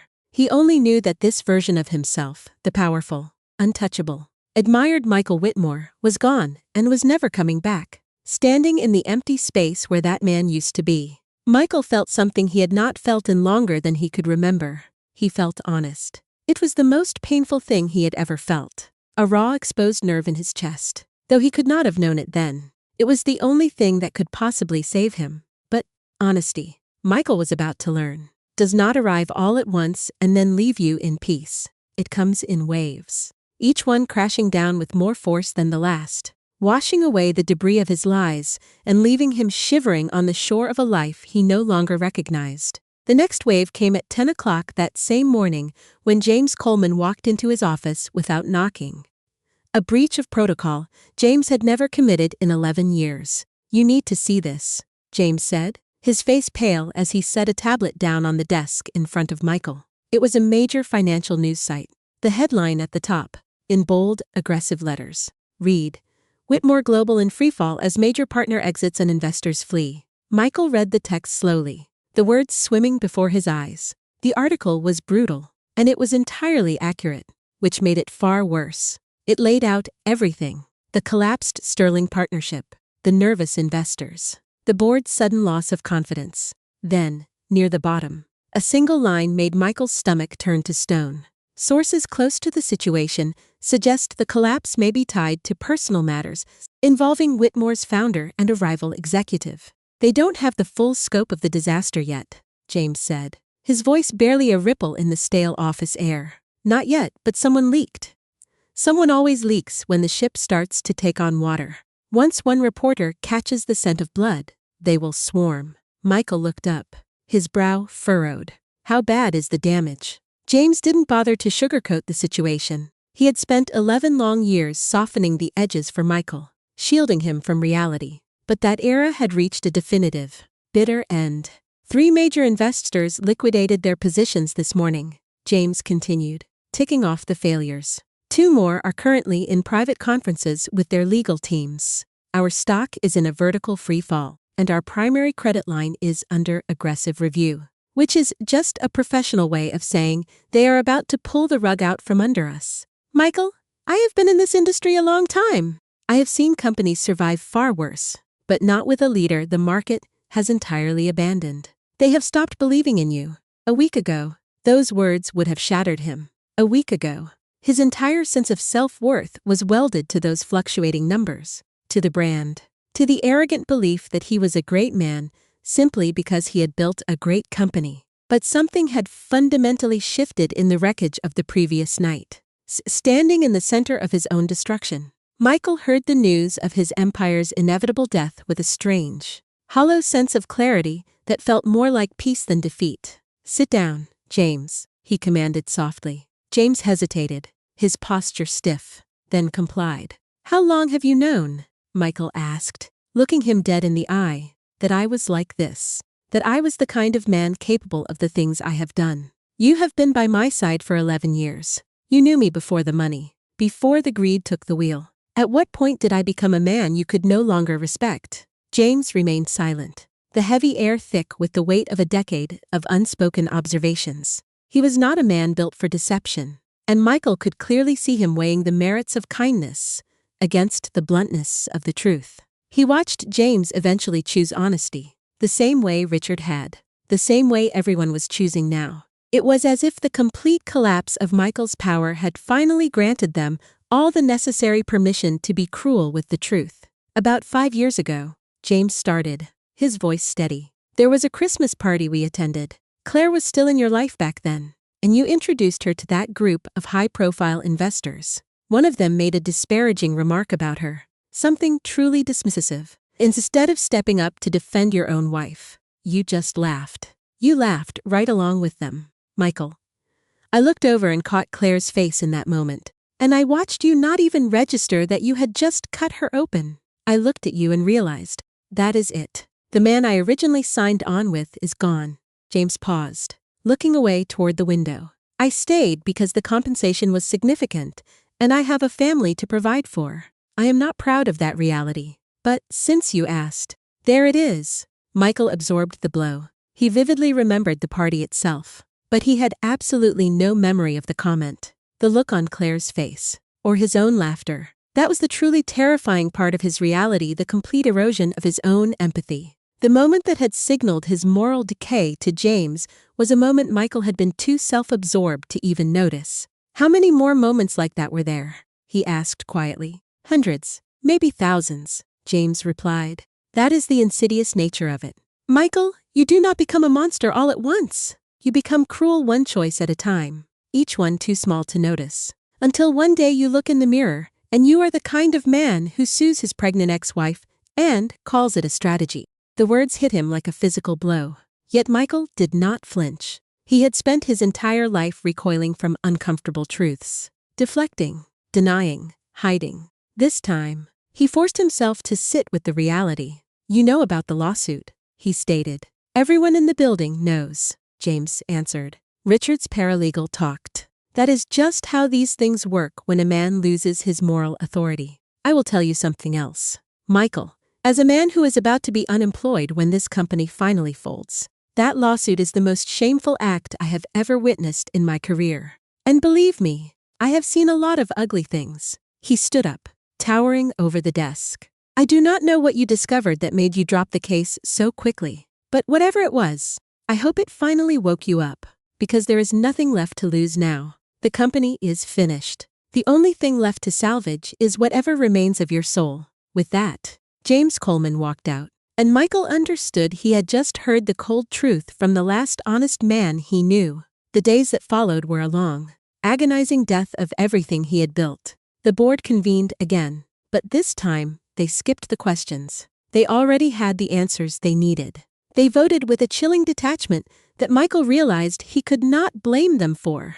Initiating the liquidation of the company assets, Harold Grant, who had once warned him that he would not go down with the ship, delivered the final verdict personally. "It is over, Michael," Harold said with flat eyes. "The market will not touch us while you are in charge, and we have no time to replace you. The company you created is going to be sold for parts. I am afraid. I truly am sorry. You had something brilliant once. I do not know what happened to you." "I do," Michael said quietly, catching Harold off guard. "I know exactly what happened. I stopped being a man worth believing in, and it took losing everything to finally see it." Harold studied him for a long, searching moment, and the harsh lines around his mouth softened just a fraction. That is the first honest thing I have heard you say in years, he admitted before turning to leave. The mistress, Olivia, did not even offer the courtesy of a phone call. Michael learned she had exited his life the way he learned everything now, secondhand and diminished. A mutual acquaintance mentioned offhandedly that Olivia had been seen at a high-end gala on the arm of a hedge fund manager, a man significantly younger and wealthier than Michael had ever been. She had simply moved on to the next view.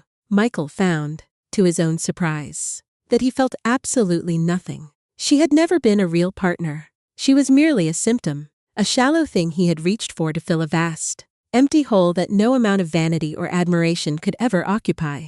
He did not miss her. He wondered if he had ever actually known her at all. The most unexpected development was that as the walls came down, the money vanished, and his reputation crumbled. Michael did not feel the crushing terror he had always imagined. He felt strangely lighter. It made no sense logically. He was losing everything he had worked for. Yet, with every vestige of his old life falling away, a heavy, suffocating weight he had not even realized he was carrying vanished with it.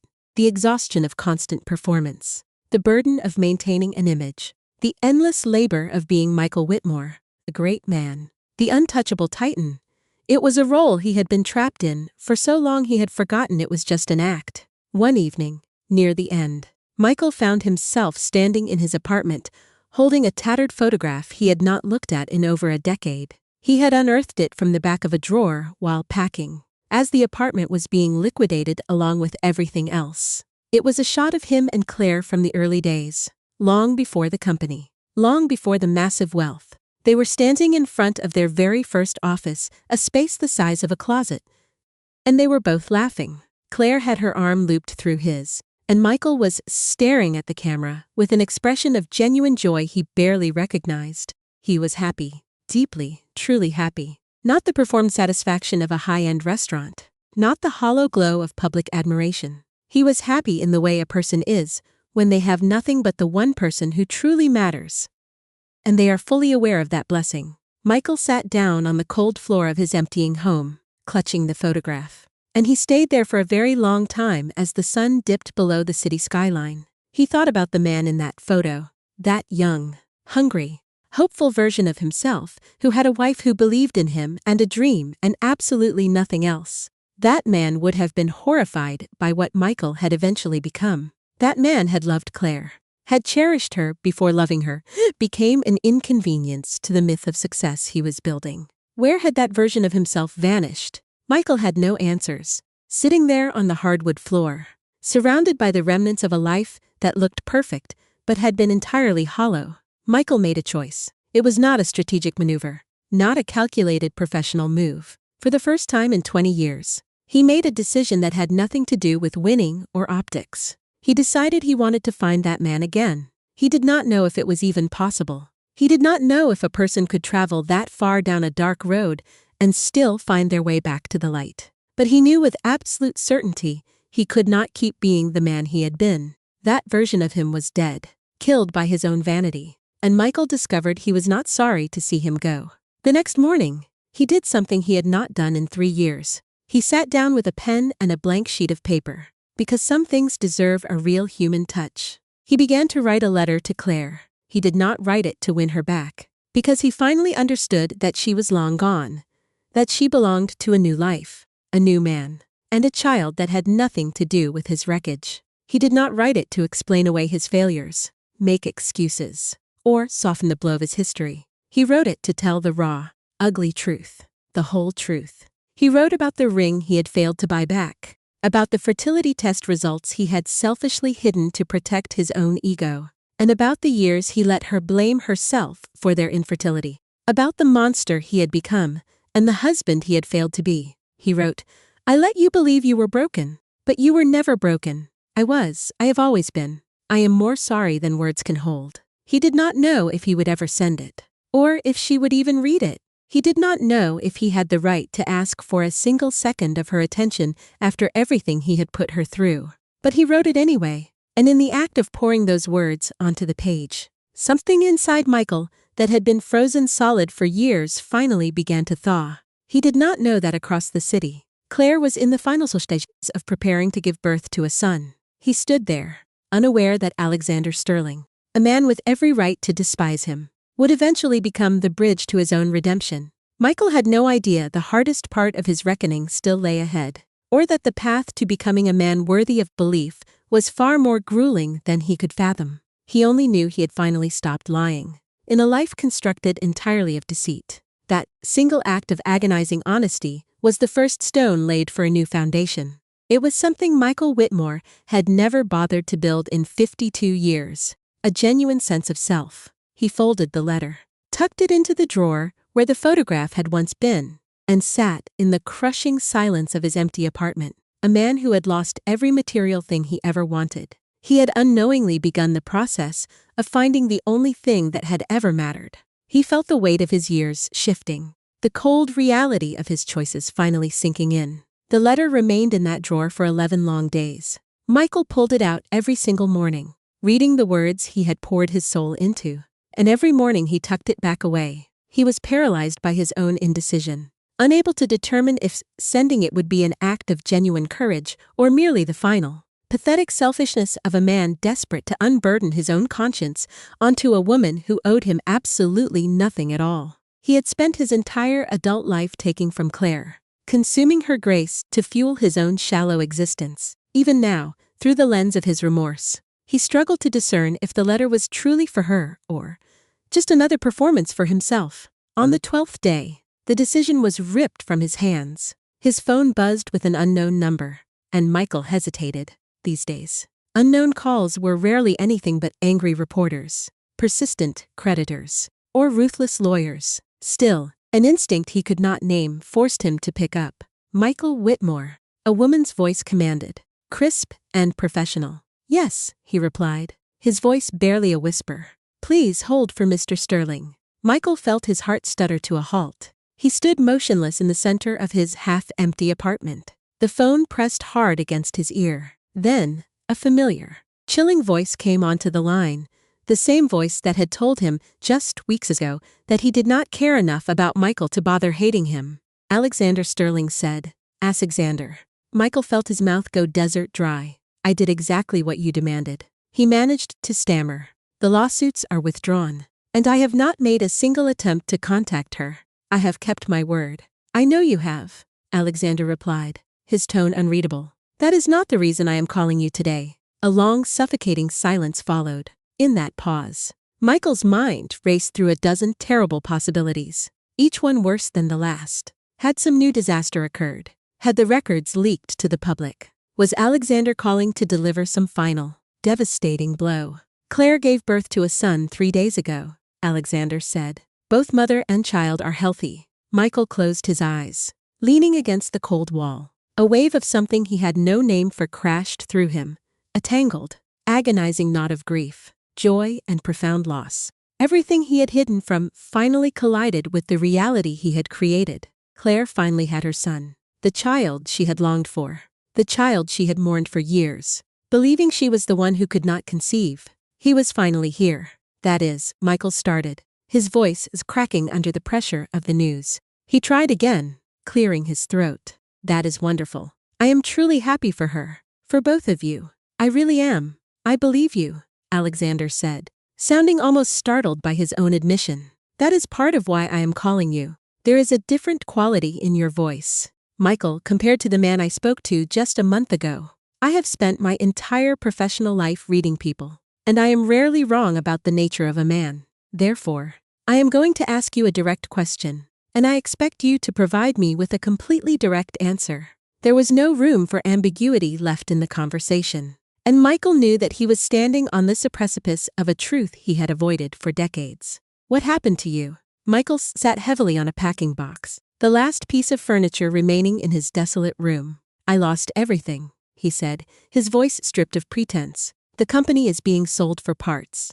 The wealth is gone. The associates are gone. And I finally ran out of lies to tell myself." He released a ragged, shaking breath. "It turns out I was never the man I pretended to be. I was just a coward with a decent balance sheet. And when the money vanished, there was absolutely nothing underneath. I am forced to build a person from scratch at 52 years old, Alexander, because I never bothered to develop one in the first place." There was a long, Heavy silence on the line. Claire found a letter, Alexander said finally. Michael's head snapped up. What? You did not send it. But you wrote it. When I was clearing the storage unit where your assets were moved, a mover found a photograph.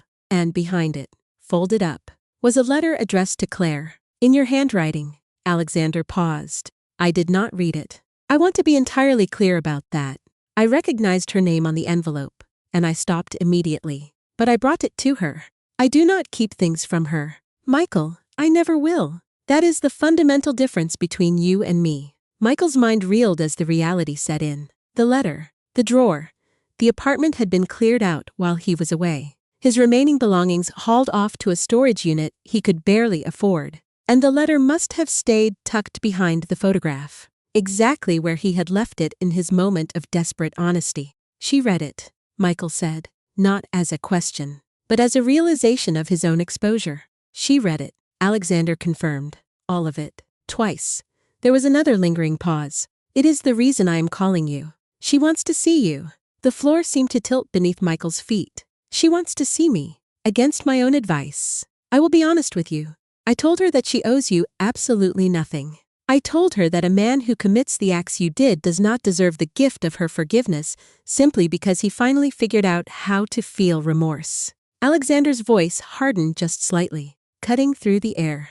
But Claire is a far better person than I could ever hope to be. She always has been. That is one of about 1,000 reasons why I love her. She said there was something in that letter she needed to address in person. So, tomorrow at 2 o'clock, I will text you the address. And Michael, his warning was quiet, cold, and absolute. If you hurt her again in any way, with even a single word, there is no corner of this earth I will not hunt you down to. Do you understand me? I understand, Michael said, his hands trembling. I would never. Not again. I promise you. Your promises carry little weight, Alexander said. But we shall see if you have finally learned how to keep them. The line went dead. Michael sat on the packing box in his hollowed-out apartment for a long time, holding the silent phone. And he felt a depth of terror he had not experienced throughout the entire public collapse of his company, losing his empire, his status. And his money had frightened him less than the prospect of standing in front of Claire with absolutely nothing left to hide behind. The silence of the room seemed to mock the years of noise he had used to mask his true self. No money, no title, no performance. Just the naked truth of who he was, offered up to the one person on earth who knew exactly how far he had fallen from the man he should have been. He did not sleep that night either, but it was a different kind of sleeplessness than that night in the restaurant. That night, he had lain awake desperately defending himself against the truth.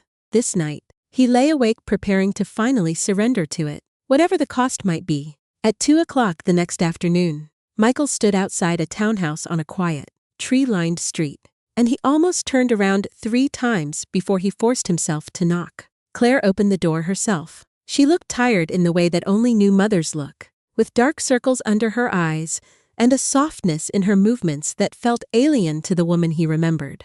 But underneath the profound physical exhaustion was the same deep, untouchable peace Michael had witnessed in the restaurant. And now, he finally understood where it came from. It came from being truly free. Free of him. Free of the elaborate, suffocating lie he had chained her to for years. She was free to become exactly who she had always been meant to be. Michael, she said, her voice soft but steady. Come in. He stepped across the threshold, feeling like an intruder in a life he had forfeited. The house was warm, lived in, and unmistakably real, the total opposite of every cold showpiece apartment Michael had ever owned. She led him into a small sitting room, and there in a bassinet near the window was a sleeping infant, and Michael's breath caught in his throat. That is him, Claire said softly. That is my son, Daniel. Michael looked at the child, and something deep inside his chest finally cracked open, leaking years of hidden sorrow. This was the child Claire had wanted for a decade. This was the child she had believed she could never have, because Michael had let her believe it, letting her shoulder the weight of his own infertility. And here he was, small, perfect, and impossibly alive, sleeping in a patch of afternoon light in a home built by a man who had never once made Claire feel like she was anything less than a miracle. He is beautiful, Michael managed, his voice thick with unshed tears. Claire, he is beautiful. He is, she agreed, her gaze shifting to the baby. She gestured for Michael to sit, and she sat across from him. And for a moment neither of them spoke. The silence between them filled with the ghosts of their history. I read your letter, Claire said finally. I never meant for you to see it, Michael said quickly, his gripping his knees. I want you to know that I wrote it for myself, I think, as much as for you. And that was wrong. It was just one more selfish act in a lifetime of them. And I am sorry it reached you. You have every right to Michael, Claire said gently. Stop, let me talk. He fell silent, his head bowed, unable to meet her gaze. Claire was quiet for a moment, gathering her strength. And when she finally spoke, her voice was steady. Yet Michael could hear the years of jagged pain buried deep underneath that calm exterior. For 8 years, she said, I thought I was broken. Do you understand what that did to me? Every single month. When it did not happen, I died a little more inside. The hope kept killing me, over and over again, until there was nothing left. I looked at other women with their children, and I found myself hating them, and then hating myself even more. I lay awake at night doing the math, counting the years, feeling my body fail me over and over. I begged doctors to find what was wrong with me. I put myself through treatments that made me sick, that made me feel like a lab animal in a cage. And every single time I told myself, it is worth it, if I can just give him a child. Because I loved you, Michael. God help me. I loved you. And I truly thought the only thing missing from our life was a baby. And I believed it was entirely my fault we did not have one. Michael could not speak. His throat had closed entirely, the shame burning behind his eyes. And the whole time, Claire went on. And now her voice trembled with a rage she was struggling to contain. You knew you had the answer in a drawer. You knew it was not me. And you let me hate myself. You let me break myself, piece by agonizing piece, year after year. You watched me grieve, and you chose your pride over my sanity every single day. Do you know what that is, Michael? That is not just falling out of love. People fall out of love. It is part of life. That is cruelty. Sustained, deliberate, cold-blooded cruelty dressed up as a man protecting his image. I know, Michael whispered, the words tasting like ash. I know it is. There is no excuse for what I did to you. I have stopped even looking for a resolution. When I finally uncovered the records after the divorce was finalized, Claire sat across from me, her face pale. She told me. I was in a parking lot outside the clinic. I sat there in my car, staring at the pages, reading them over and over. When the reality of what they meant finally crashed down on me, I could not even breathe. 8 years of blaming myself. 8 years of hating my own body. Thinking I was the reason we could not conceive. And it was you. It was always you. And you had known from the very beginning. She reached up and wiped at her eyes, her hand trembling. I just sat there, frozen, as I heard Michael scream inside my head. Alone in that car. She had screamed until her throat was raw. A sound of pure agony. It was not because she still wanted me. She did not. She was already entirely free of me by then. She screamed because of the crushing weight of all those years she had spent believing a hollow lie. A fabrication I could have ended with just 3 simple sentences. I am so sorry, Michael whispered, his voice cracking, and the words felt utterly useless, obscenely inadequate. But they were all he had left in his arsenal. They hung in the air between them, heavy and suffocating, unable to bridge the canyon he had spent a decade digging between them. Claire, I have absolutely no defense, Michael stammered. I committed the most unforgivable act a human being could ever inflict upon someone who loved them. I took your deepest suffering and I used it as a shield to protect my own pathetic vanity. And I would give anything, absolutely everything I have left in this world, which is effectively nothing, to reach back in time and take it back. But I know I cannot. I know I simply cannot. Claire looked at him for a long, piercing moment, her expression unreadable, stripping away the man he had once been. No, she replied, her voice firm. You cannot. And then she said something that Michael had not expected, a sentence that managed to completely undo him. But here is the thing I needed to tell you in person, she continued. The thing I could never trust to a text or a letter. I forgive you. Michael stared at her, stunned, his breath hitching. What? Not for you, Claire said quickly, holding up a hand. Do not misunderstand me. This forgiveness is not a gift I am handing to you. It is for me, not for your benefit. You have not earned this. And I do not think you ever truly could, she said, her tone clinical and detached. I am forgiving you entirely for my own sake, because I carried that toxic anger for years. And I am finally finished carrying it. I have a son now. I have a good, kind man who loves me deeply. I have built a life that is so much bigger, brighter, and warmer than anything I ever had with you. It is a world that has no room for the ghosts you created. And I refuse to poison one single day of it by clinging to the wreckage of what you did to me. Hating you is a massive weight, Michael, and I am setting it down, not because you deserve to be free of it, but because I deserve to be free of it. Michael's eyes welled up with hot, stinging tears. I do not know what to say, he whispered. There is nothing to say, Claire said. That is what you never grasped. You always believed there was something to say, an argument to win, a way to talk yourself into the right. But some things are beyond talk. You can only choose to live differently going forward, she explained. That is the only apology that has ever held any meaning. Not flowery words, but a different, better life. She stood up, and Michael understood instantly that the conversation was drawing to a close, and that after today, the heavy door between their lives would be locked for good. Your letter claimed you are trying to become a different man, Claire said. So, go become one, not for me, not to win me back, because that chapter is dead and gone. It has been over for years, she added, and a part of you needs to finally accept that reality. Become a different man because the world has already seen enough of the man you were. Go be worth something. I do not mean money. Be worth something of substance. Michael stood as well, his legs feeling unsteady and weak beneath him. Can I ask you one final thing? He asked. Claire waited, watching him. The ring, Michael said, his voice barely a rasp.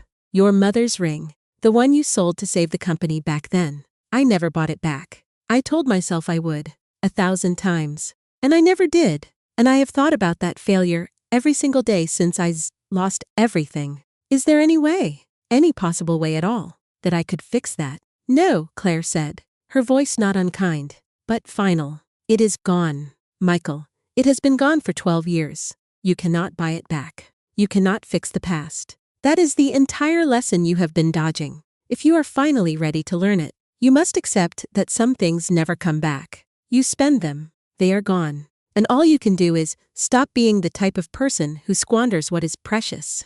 She paused, then added, but I appreciate that you finally remembered it existed. That is more than I ever expected from you. That is something, at least, she noted. She walked him to the front door.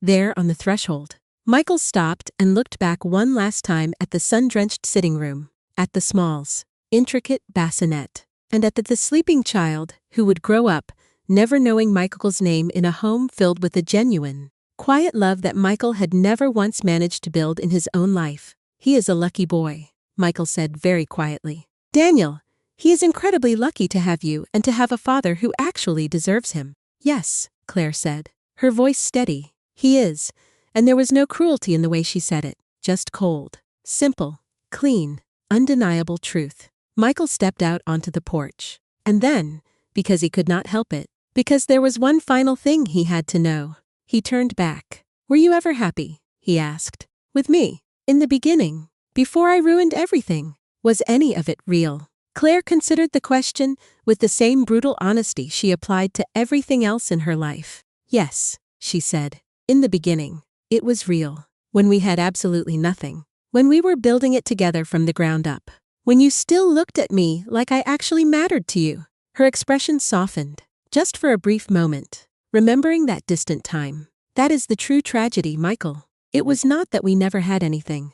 It was that we had everything, and you threw it away, chasing shadows and things that were worth so much less than the life we had. I mourned that for a long time. I mourned the man you were in those early days. But I have finally stopped doing that, because I have realized something. What? He asked. That man was not real either, Claire said gently. He was just you. Before you had enough money to show the world who you really were. The cruelty was always living in there.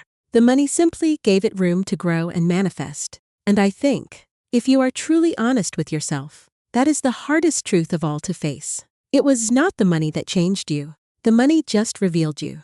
Those words hit Michael harder than anything Alexander had ever said. Harder than the total collapse of his company. Because he knew, The very moment she said it, that it was the absolute truth. He had spent weeks lying to himself, telling himself that success had corrupted him, that he had been a good man once. It was a comforting fairy tale. It made him a victim of his own fortune, rather than the architect of his own destruction. But Claire had just stripped away that final comfort. The money did not change you. It revealed you. Then how? Michael asked, and his voice was barely a whisper now. How do I become someone different if it was always in me? If that is who I really am, how do I ever become someone new? And Claire gave him the answer that would anchor the rest of his life. It was the answer he would revisit in his mind every single day for the years that followed, like a mantra of penance. You do not become someone new by simply discovering you were good all along, she said. That is the lie people tell themselves to sleep at night. You become someone new by admitting you were bad, and then choosing, every single day, over and over for the rest of your life, to actively fight against that nature. It never gets easy. It never becomes who you naturally are. Every good thing you do from now on, you will have to fight for it against the man you actually are. And you will have to do it anyway, forever, with no reward, simply because it is the right thing to do. She looked at him with a steady gaze. That is what redemption actually is, Michael. It is not some magical transformation. It is a war. And most people are not willing to fight it. They would rather stay comfortable and call themselves good. So, the only question that matters now is whether you are willing to fight a war you will never fully win. Michael looked at her, this woman he had discarded so carelessly. This woman who was wiser, stronger, and better than he had ever permitted himself to see. And he understood that she had just gifted him something far more valuable than empty forgiveness. She had given him the raw, painful truth about how to truly live. I am willing, he said. I do not know if I will succeed, but I am willing to fight that war every day. I swear to you. Do not swear to me, Claire said. I am not part of this anymore. Swear to yourself, and then keep that vow in 1,000 small, unseen moments that nobody else will ever witness. That is where it actually counts. Not in the grand, performative gestures. In the small ones. The ones I used to watch you fail, year after year, when you thought no one was looking. She stepped back into the doorway. Goodbye, Michael, she said. I hope you eventually become someone your son would have been proud of. The son we never had. The one you made me believe was my fault for so long. And then, gently, without anger, without cruelty, with nothing but the clean, cold finality of a person closing a door on a chapter that had cost her too much. Claire shut the door. Michael stood on the porch for a long time. He did not cry. He had done all his crying. What he felt now was something quieter and more permanent. A kind of solemn, terrifying clarity. It was the feeling of a man who has finally been told exactly who he is, and exactly what it will cost to become something marginally better. He walked slowly down the steps and out onto the tree-lined street, the weight of her words pressing against his chest. A strange kind of liberation replacing the old, frantic need for validation. A man with no company, no fortune, no reputation, no wife, no home, nothing at all except the hardest and most valuable thing he had ever been given. The truth about himself and a choice stretching out in front of him for the rest of his life. To be made and remade every single day. Fight the war. Or stay comfortable and continue to lie to himself by calling himself a good man. He chose the war. Michael Whitmore, 52 years old, walked to the end of the street, and at the corner, he stopped. He took out his phone and he did the first small thing. The first of the 1,000 small, invisible things. He called James Coleman, the man who had told him the ugly truth when everyone else was still lying to him. And when James answered, his voice weary and guarded, Michael said the words he had never once said to an employee in 30 years. James, I owe you an apology, a real, honest one. And I owe you a recommendation, the best one I have ever written, to help you land somewhere that actually deserves your talent. Can I buy you lunch? Not to ask you for anything, just to say I am sorry, and to say thank you for 11 years of loyalty, and for telling me the truth when I did not deserve it. There was a long, stunned silence on the other end of the line. Who is this? James asked finally, his voice thick with confusion and long-held disbelief. What had he done with his life, standing there on that street corner, with nothing left to his name? He laughed. It was a real, raw, jagged sound. The first authentic laugh he had remembered in years. That is a very good question, he muttered, mostly to himself.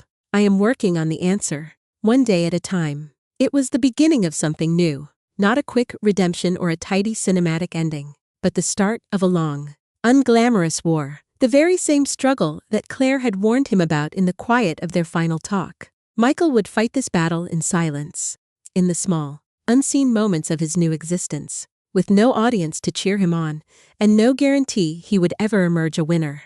But he had finally started. For a man who had spent 52 years fighting only for things that padded his own ego or bank account, this shift was monumental. The lunch with James happened 2 days later, held in a modest diner that Michael would have scoffed at during his peak years. James arrived looking entirely skeptical, his posture guarded, arms tightly crossed, and eyes narrowed as he scanned for the inevitable catch. He was right to be wary. In all their years, every interaction with Michael had been a transaction, a trap, or a power play. But today, Michael had no hidden agenda. He simply ordered a black coffee, met James' gaze directly, and offered a sincere apology. It was not the hollow, defensive corporate script, but something rare, honest, and stripped of ego. Michael listed the specific harms he had caused: the humiliating Christmas party, the systematic theft of credit for James's hard work, and the times he had enforced unnecessary late nights just to assert his authority.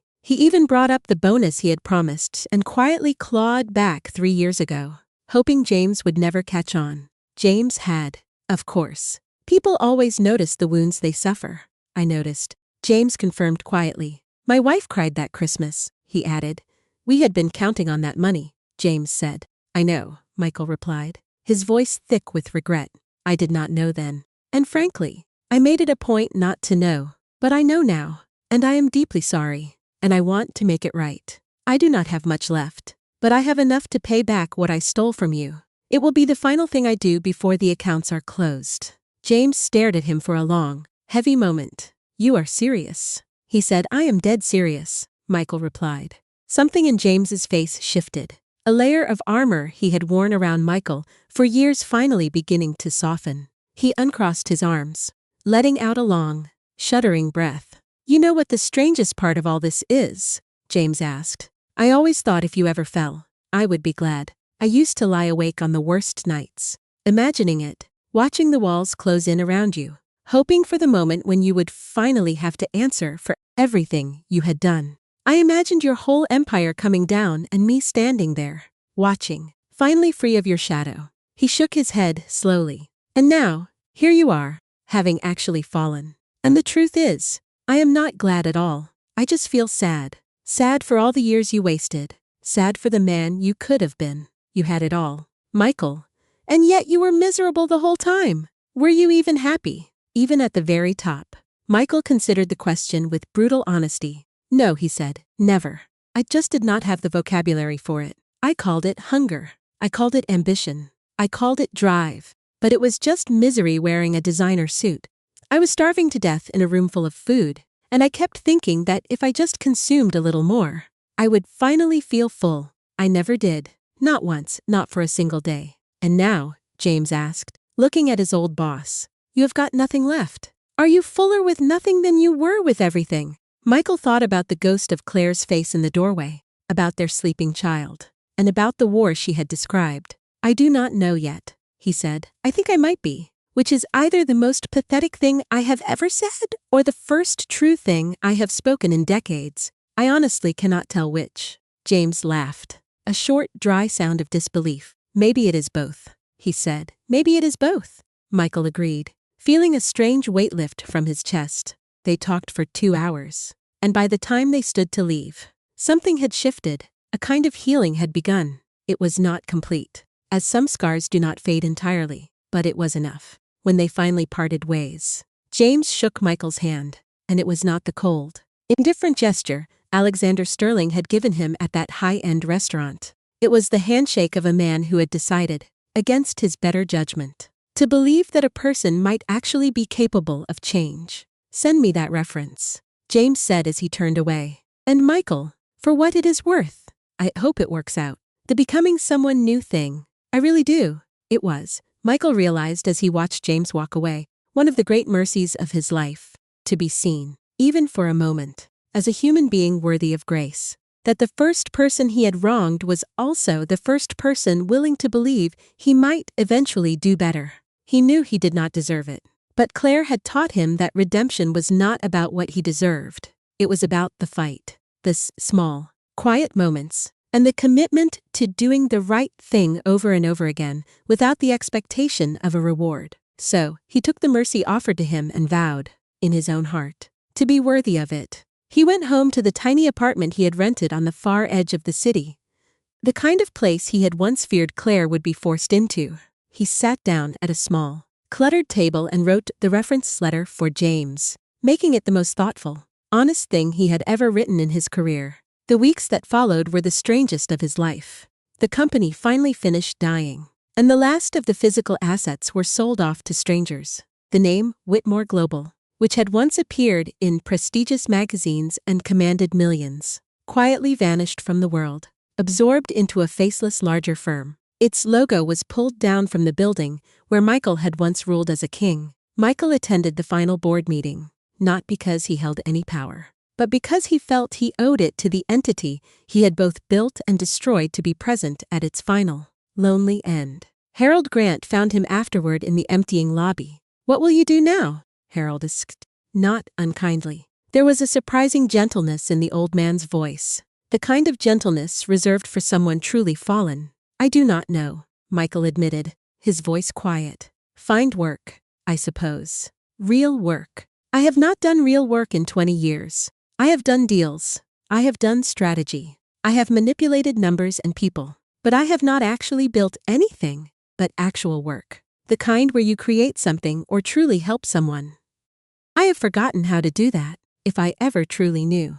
Harold studied him with sharp eyes. "You know," he said, "when I first invested in you all those years ago, I did it because of your wife." Michael went still. "What, Claire?" Harold said. "I met her at a dinner before I put in a dime. I watched the two of you together. I watched how she spoke about your ideas, how she believed in them, and how sharp she was. She was sharper than you, honestly, though I do not think you ever noticed. I thought any man with a partner like that was worth betting on. It was not you I invested in, Michael. Not really. It was the two of you, the team." He paused, looking toward the exit. "I watched that team fall apart over the years. I watched her disappear from your life. And you know what? The company started dying the day she left. It took 3 years to show in the numbers, but that was the real end. You did not lose your company when sterling the deal. You lost it the day you lost her. Everything after that was just a delay of the inevitable." Michael absorbed this in silence. It was one more truth in a long season of hard truths. And this one landed with particular weight, because it came from a man who had no reason to soften the blow. "I did not know you knew her," Michael said quietly, feeling the sudden, sharp ache of realization. "You did not know a lot of things," Harold said plainly. "That was always your problem. You were so busy being impressive that you never bothered to be aware of the reality around you." He put on his coat. "For what it is worth, Michael, I do not hate you. I have seen enough men rise and fall to know it is rarely as simple as good and bad. People are complicated, but your patterns were always too predictable. But I will tell you this. If you are serious about becoming someone different, then the smartest thing you ever did in your life was marry that woman. And the stupidest thing you ever did was fail to become someone worthy of her. Do not make the same mistake twice. Not with her, because she is gone, but with whatever comes next. Become worthy of the work, worthy of the people, before you have the success. Not after you have already lost it." Abaki Kaisi. And with that, Harold Grant walked out of the building and out of Michael's life, leaving Michael alone in the lobby of the empire he had built and destroyed. He stood there, holding one more heavy piece of wisdom he wished he had learned 20 years sooner. Michael took a job. It was a small thing, an ordinary thing, the kind of role that would have been completely beneath the Michael Whitmore of a year ago.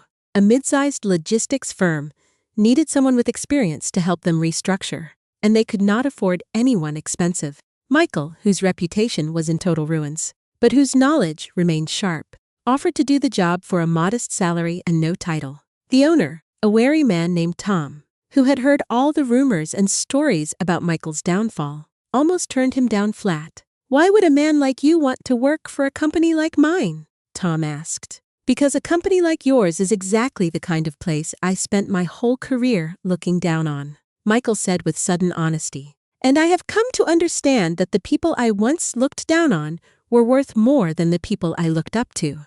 I would like to be useful, Mr. Tom. I have spent 20 years being impressive, and it made me a monster. I would like to try being useful and see if it makes me a person again." Tom hired him, partly out of lingering curiosity, partly because he desperately needed the help, and partly because he admitted later there was something in Michael's eyes. It was that look he had seen before in men who had hit the very bottom and were trying, genuinely trying, to climb back up as someone different than they went down. The work was humbling in ways Michael had not anticipated. He was not the boss anymore, he answered to Tom, who was 15 years younger than him and had a fraction of his experience, but a great deal more fundamental decency. He worked alongside people who made in a year what Michael used to spend on a casual weekend. He learned their names, all of them, and their children's names, and he finally began to understand the small, daily struggles of their lives, and he found, to his own astonishment, that he liked them. He liked being among them. He realized that the warmth of ordinary people, the very warmth he had spent his entire adult life fleeing in his frantic, hollow pursuit of the glittering and the important, was the exact thing he had been starving for all along, even if he had been too arrogant to admit it. There was a woman at the firm named Rosa who managed the front desk, and from the moment Michael arrived, she was openly hostile. She had read the headlines, heard the whispers, and knew exactly what kind of man he had been during his ascent. For weeks, she barely acknowledged his existence. Michael never tried to charm her. He knew that old tactic was just manipulation dressed in a cheap suit of warmth. Instead, he simply kept his head down, did his work with precision, and treated her with genuine, quiet respect. Then came the day her car failed, leaving her stranded and panicked about how to pick up her children from school. Michael, who had traded his old life for a beat-up 15-year-old sedan, quietly offered to drive them. Rosa looked at him with narrow, suspicious eyes. "Why?" she asked. "What do you want?" "Nothing," Michael replied. "Your kids just need to get home and I have a car. That is the whole thing." It was a lie. Of course. It was just one small, silent stone in the foundation Claire had told him to build. A moment nobody would ever see. Rosa saw it, though, and something in her demeanor thawed over the following months. As Michael kept showing up and kept doing the small, unglamorous things, the hostility began to evaporate. He was useful instead of being impressive. He was consistent instead of being flashy. The coldness of his coworkers slowly shifted into a cautious acceptance, and eventually, it transformed into something like genuine respect. The kind that wasn't aroused easily, but had to be earned through grit. This wasn't the shallow respect he had spent his youth chasing, the kind demanded from powerful people in boardrooms. This was different. It was the respect of ordinary people who had watched him labor day after day and decided, quietly, that he was all right. That realization was worth more than every magazine cover he had ever graced. He never contacted Claire during this time. That was part of the discipline, part of the war he had to win against his own history. He had given his word to Alexander. And more importantly, he understood now that his redemption could have nothing to do with her. It could not be aimed at winning her back, earning her validation, or performing his growth for her applause. It had to be for its own sake, or the entire effort was hollow. So he stayed away. He built his new, modest life in absolute silence. He told no one of his progress and asked for nothing in return. Yet, he thought about her every single day, every day. When he faced a tiny fork in the road between his old cruelty and a new, difficult kindness, he heard her voice. "Every good thing you do from now on, you will have to fight for against the man you actually are. And you will have to do it anyway, forever, with no reward, just because it is right." Some days, he failed. He would catch himself being sharp with a colleague, his tongue too quick, his patience too thin. Arrogance, that old version of Michael, would surface like a drowned thing rising to the top of a lake. In those moments, the difference wasn't that he never failed. The difference was that now he noticed. He saw the cruelty the instant it happened. He stopped. He apologized. And he tried to do better the next time. That was the whole of it. That was redemption. Just as Claire had described it to him, A constant, exhausting, and necessary process. It wasn't about never falling. It was about falling, getting up, and repeating that cycle until the getting up became your life. Months passed, then the better part of a year. And on a Tuesday that felt like any other, Michael received a phone call he never could have expected. It was a call that opened a door he had long ago locked and bolted. It was Alexander Sterling, and the sound of his voice sent a sudden, sharp jolt through Michael's chest. "Michael," Alexander said, his voice clipped and measured. "I have been keeping an eye on you." Michael's heart clenched in his throat. "Have you?" he managed to reply. "I make it a point to know things worth remembering. And what I have discovered about the last year of your life is not what I expected to find."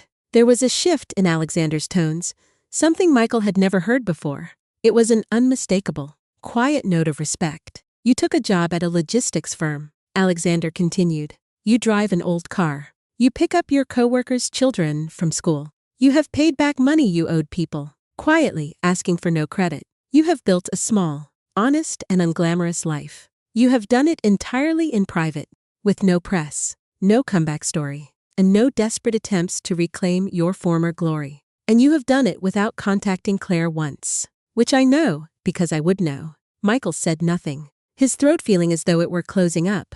"I told her you could not change," Alexander said. "The day you came to the house. I told her that a man like you does not become a different person, that you would feel bad for a while, then find some new way to be who you always were. I was certain of it. I have read 1,000 people, and I am rarely wrong." A pause. "I was wrong about you. Michael, it seems that a man actually can change if he loses enough, is honest enough, and is willing to fight the war every single day with no reward. I did not think it was possible. You have proven me wrong, and I am not a man who enjoys being wrong. But in this case, I find that I am truly glad to be." Michael gripped the phone, his knuckles turning white. "Why are you telling me this, Alexander?" "Because Claire's firm is expanding," Alexander said. "Her consulting company, the one she built from nothing, the one that caught my attention in the first place. It has grown. She has clients all over the country now, and she needs people, good people, people with real, hardened experience in restructuring struggling companies. People who understand the business side, but who have also, let us say, learned some humility along the way." There was another pause. "She does not know I am making this call. This is my idea, not hers, but I have watched you for a year, and I think you might be exactly the kind of person her firm needs.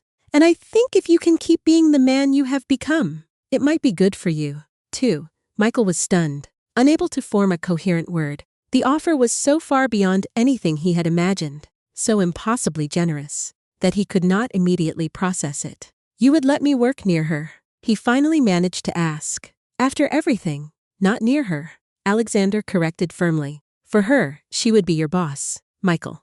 The woman you called simple, the woman you said had no ambition and no fire, the woman you threw away because you could not stand beside someone better than you. She would be your boss, and you would answer to her, and you would work every day to earn a place in the company she built with the same hands that once sold her mother's ring to save yours." There was steel in his voice, but underneath it, something almost like warmth. "I cannot think of a better test of whether you have really changed. Can you?" Michael closed his eyes, leaning his head against the cool wall. He understood then that this was not a gift. It was a crucible. Alexander was offering him the one thing that could either complete his redemption or destroy it. It was the chance to stand beside Claire's greatness, day after day, in service of it with no hope of reward, no possibility of romance, and no chance of being anything to her but a competent employee working for a woman infinitely better than him. It was the exact thing the old Michael could never have survived.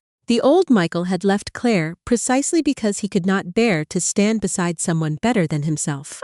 And now his entire redemption came down to a single question. Could the new Michael do the thing the old Michael found unbearable? Could he serve her greatness without needing to diminish it to feel like a man? "I would have to talk to her," Michael said quietly. "I could not take it unless she truly wanted me there. Not out of pity, not because you arranged it," he insisted. "Only if she genuinely believed I could be useful to what she built. Otherwise, it is just one more time I am taking something from her that she did not freely give." There was a long, heavy silence on the line, and then Alexander Sterling, said something that Michael knew he would remember for the rest of his life. "You know," Alexander said slowly. The old Michael would have said yes immediately. He would have grabbed the chance to be near her without a single thought for what she wanted or what it might cost her.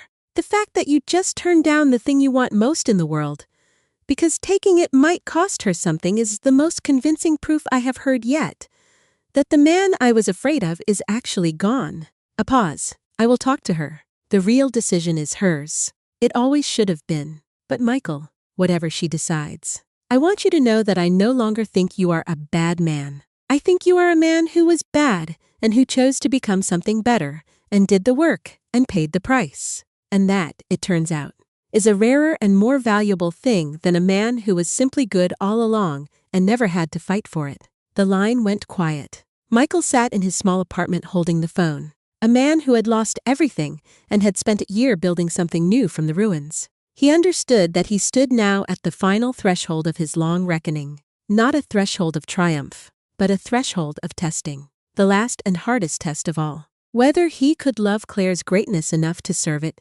without needing to possess it, and whether he had truly become the man who could stand beside someone better than himself and be genuinely glad. He did not know yet what Claire would decide. But for the first time in his life, Michael Whitmore hoped for something without needing it to be about him. He hoped she would say yes, not because it would give him a place near her, but because it would mean she believed, finally, that he had become someone worth believing in. And he understood, sitting there in the quiet, that whether she said yes or no, he had already received the only thing that truly mattered. He had become a man who could ask the question the right way. The rest was in Claire's hands now, exactly where it had always belonged. Claire took 9 days to decide. Michael knew the exact number because he counted every one of them, and he counted them the way a man counts breaths in a hospital waiting room. Not because he expected good news, but because the counting was the only thing keeping him steady. He did not call. He did not push. He had learned at last that the greatest respect he could show her was to let her take all the time she needed, and to want nothing from the silence except her freedom to fill it however she chose. On that 9th day, the stillness of my small apartment was shattered by a ringtone I hadn't expected. It was Claire. When she told me to sit down, my heart skipped a beat, then slammed against my ribs. Hearing her say my name after a year of absolute, crushing silence threatened to unravel every piece of discipline I had spent months assembling. I was profoundly grateful she couldn't see my face, the raw vulnerability etched into every line of it. "Claire," I managed to whisper, my voice thick with emotion. "Thank you for making this call. Whatever you have decided, I want you to know I will respect it completely and without question." I spoke clearly, wanting her to know I wasn't just saying words. If the answer is no, I truly understand. It was never something I had any right to expect after everything I put you through. "I know," Claire replied, and in her tone, I heard a shift I hadn't dared to hope for. "That is part of why I am saying yes." "Michael." I closed my eyes, leaning my head against the wall. I did not trust myself to speak, terrified that one wrong syllable would shatter the fragile bridge she was building. "Alexander told me everything he had watched you do this past year," she went on. "At first, I didn't believe it. I thought it was a performance, a long, calculated game. I thought, Michael Whitmore doesn't pick up a stranger's children from school, unless there is a hidden angle," she confessed, her voice steady. "So, I did something. I hope you will forgive me for it. But I needed to be certain. I made some calls to Tom at your former firm, to your old coworker, Rosa, and a few others. I asked about you. I asked what you were really like when you thought no one important was watching." My heart hammered against my chest. "And Rosa," she cried on the phone, Claire said quietly, the memory of that conversation lingering in the air between us. "She told me you had covered a full month of her rent when her husband was in the hospital, and you had sworn her to secrecy. And you never once mentioned it to anyone or asked for a single penny back," Claire explained. "She only told me because she said, you deserve to have someone know the truth. She said whatever that man was before. The man I know now is the kindest person at this company." Claire paused, letting the weight of those words sink into the silence of my room. It was a revelation, hearing that my small, quiet acts of redemption had been noticed by the only person whose opinion actually mattered. "That is when I finally believed it," she admitted. Not because of the grand gesture, but because you hit it. The old Michael needed an audience for everything. A Michael who does good things in secret and hides them, and asks for nothing that is not the man I married. That is someone new.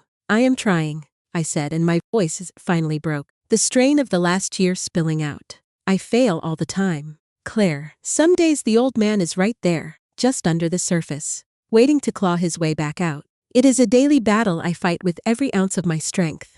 But I am trying every day. Just like you told me. The war. I know, Claire said, her voice softening just a fraction. That is exactly why I am giving you the job. Not because you have won the war, but because you are still fighting it, and you have stopped expecting a prize for it. That is the only kind of person I want working for me. Her voice turned crisp and professional, shedding the weight of our shared history. It was the voice of a woman who had built something real from nothing, and knew exactly what she needed to keep it safe. But understand this clearly, Michael, she commanded, leaving no room for misinterpretation. This is a job. I am your employer. There is nothing else here, and there never will be. I have a husband I love deeply and a son who is my whole world. And you are a competent professional who will help my clients and answer to me. There was no ambiguity. No door left cracked open for me to imagine a return to our past. She was drawing a line. And I understood that if I wanted to stay in her orbit, I would have to respect that boundary with every breath I took. If you can live inside those lines cleanly, without ever once trying to make it into something more, then there is a place for you, she stated. The moment you can't, you are gone. Is that understood? It is understood, I said, meaning it with everything I had left. I don't want anything more than the chance to be useful to what you have built. I swear it. And I will spend every day proving I mean it. Then start Monday, 9 o'clock. Don't be late. And Michael, she paused. Welcome to the company. Try to keep up. We move fast here, she warned before the line went dead. I sat in my small, quiet apartment for a long time, the phone still pressed to my ear. The sensation washing over me wasn't triumph. I had learned that triumph was a poison I could no longer afford to drink. What I felt was something quieter and far more precious. I felt trusted.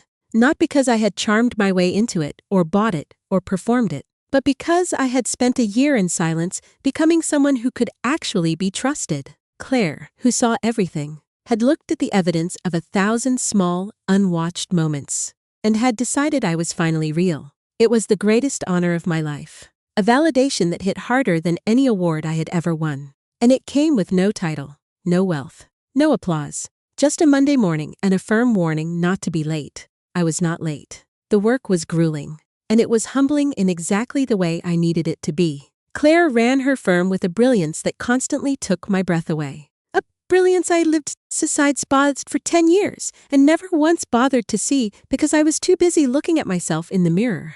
She was decisive where I had been reckless, and kind where I had been cold. She had a way of walking into a broken company and finding the human truth hidden deep underneath the messy numbers, a skill that I, for all my years of experience, had never managed to learn. I watched her work, and I understood with a clarity that was almost physical, almost painful, exactly what I had thrown away. I had been so blind, so profoundly arrogant, that I had failed to see the Titan standing right next to me. She was not just a simple woman who supported me.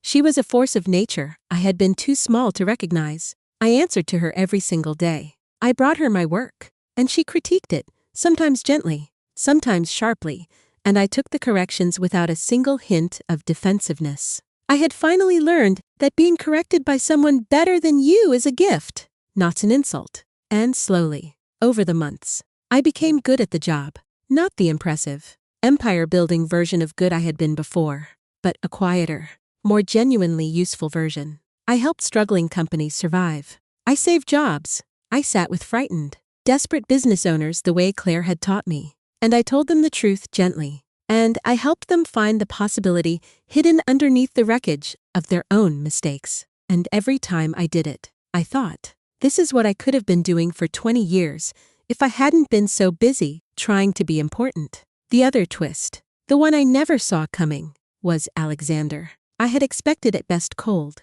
distant tolerance from the man. What I found over the months that followed was something I had absolutely no framework for. Alexander Sterling, the billionaire who could have crushed me without a second thought, began slowly to treat me not as a defeated enemy, but as a man actually worth knowing. It started small, a nod in the hallway when Alexander visited the firm. Then a question about a client. Then, one evening, an invitation to stay late and talk through a difficult case. Two men leaning over a table, arguing strategy and theory. Both of us focused on the work. And I realized with a sudden jolt that Alexander was treating me, for the first time, the way one competent man treats another as an equal. The very thing I had ached for in that restaurant a lifetime ago. The recognition I had been so desperate for was being offered to me now, freely, not because I had won it through power, but because I had earned it through character.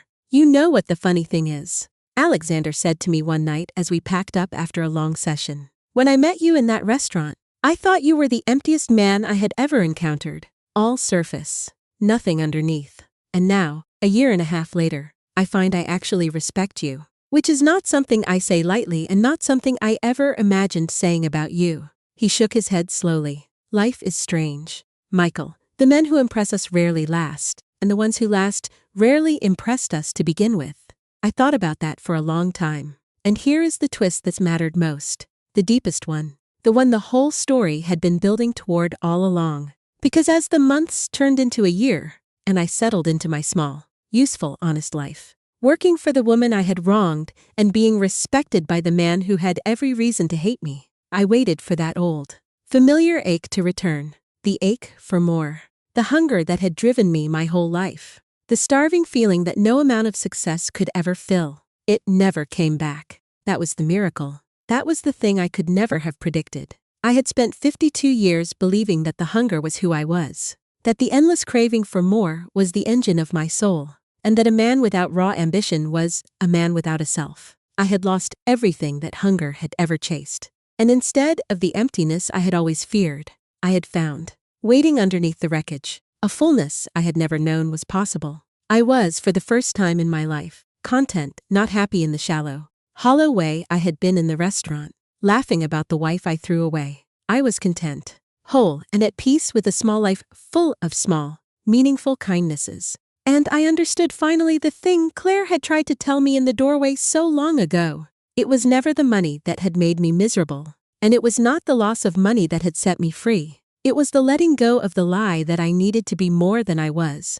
It was the discovery that a man is not measured by what he accumulates, but by what he gives, by who he becomes, and by whether the people around him are better or worse for having known him. By that measure, I had spent most of my life bankrupt. And by that measure, I was at last beginning to grow rich. There came a day about 2 years after the restaurant that I would think of as the true end of my old life and the real beginning of my new one. It was the firm's anniversary celebration. Claire had grown her company into something truly remarkable, and she had gathered her people to celebrate. And I was there, not as a guest of honor, not as anyone important, just as one of the team who had helped build it. And at some point in the evening, Claire brought her son. Daniel was 2 years old now, walking, laughing, a bright and joyful child who was the center of every room he entered. And at one point in the evening, the little boy toddled across the floor, and for reasons known only to 2-year-olds, stopped directly in front of me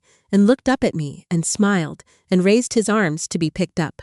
I froze. This was the child Claire had wanted for a decade. The child she had believed she could never have because of a lie I had authored and maintained for 8 years. The living, breathing proof that Claire had never been broken, that it had always the child. Little Daniel was more than just a boy to Michael. He was a living, breathing verdict on his entire existence. Every movement the child made felt like the final piece of evidence regarding the immense cost Michael had inflicted upon the woman he once has wronged. As the boy reached out his tiny arms, craving to be held, the air in the room grew heavy. Michael glanced toward Claire. She was watching, as she always seemed to be, her face a mask of unreadable stillness.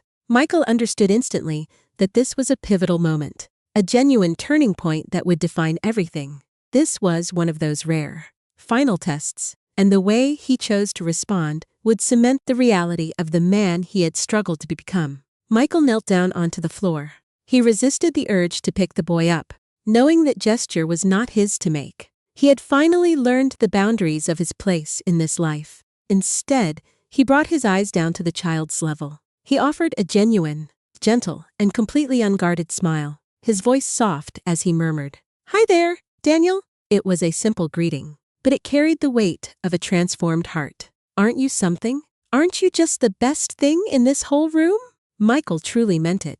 Every single syllable. God, how he truly meant it. There was no shadow of jealousy flickering in his mind, no hollow grief for the child he never had, and absolutely no bitterness that this vibrant boy belonged to another man. Instead, there was a strange, overwhelming tenderness rising within him, and buried beneath that, a sense of gratitude so profound it nearly brought him to his knees for real. He felt a rare, quiet peace that he had never once experienced during his years of arrogance. Because this child, this laughing, radiant little soul, was the ultimate proof that Claire had finally received everything she deserved. The story had resolved perfectly, and the woman Michael had once failed so miserably had been made whole by a life 1,000 times better than the one he could have ever offered her. To his own surprise, Michael discovered that this realization did not break his heart. It did not crush him to see her happiness from across the room. He felt a sense of relief, as if a great weight he had been carrying for years had finally been lifted from his chest. It healed him, leaving space for something new to grow. He looked up and found Claire still watching him. This time, her expression wasn't unreadable. There were tears shimmering in her eyes. Not tears of pain or lingering resentment, but something far deeper. She crossed the floor, scooped her son into her arms, and held his gaze for a long, heavy moment before speaking quietly. Her voice was meant only for him. "You passed," she whispered, "the final test. I have been waiting 2 years to see how you would look at him, how you would react to the life I built without you. And you looked at him with pure love," she continued, her voice steady. "No jealousy, no grief for yourself. Just genuine love for a child that has nothing to do with your past." She shifted the boy on her hip, her posture softening. "That is when I finally knew. Michael, the old you is really gone. A man who can look directly at the greatest evidence of his own past failure and feel nothing but joy that someone he once wronged is finally happy. That man is not the man who mocked me in that restaurant all those years ago. He is someone entirely new. That man is someone I am actually proud to have working beside me," she added. Michael could not find the words to speak. His eyes were stinging with moisture. "I forgave you a long time ago," Claire said softly, her gaze unwavering.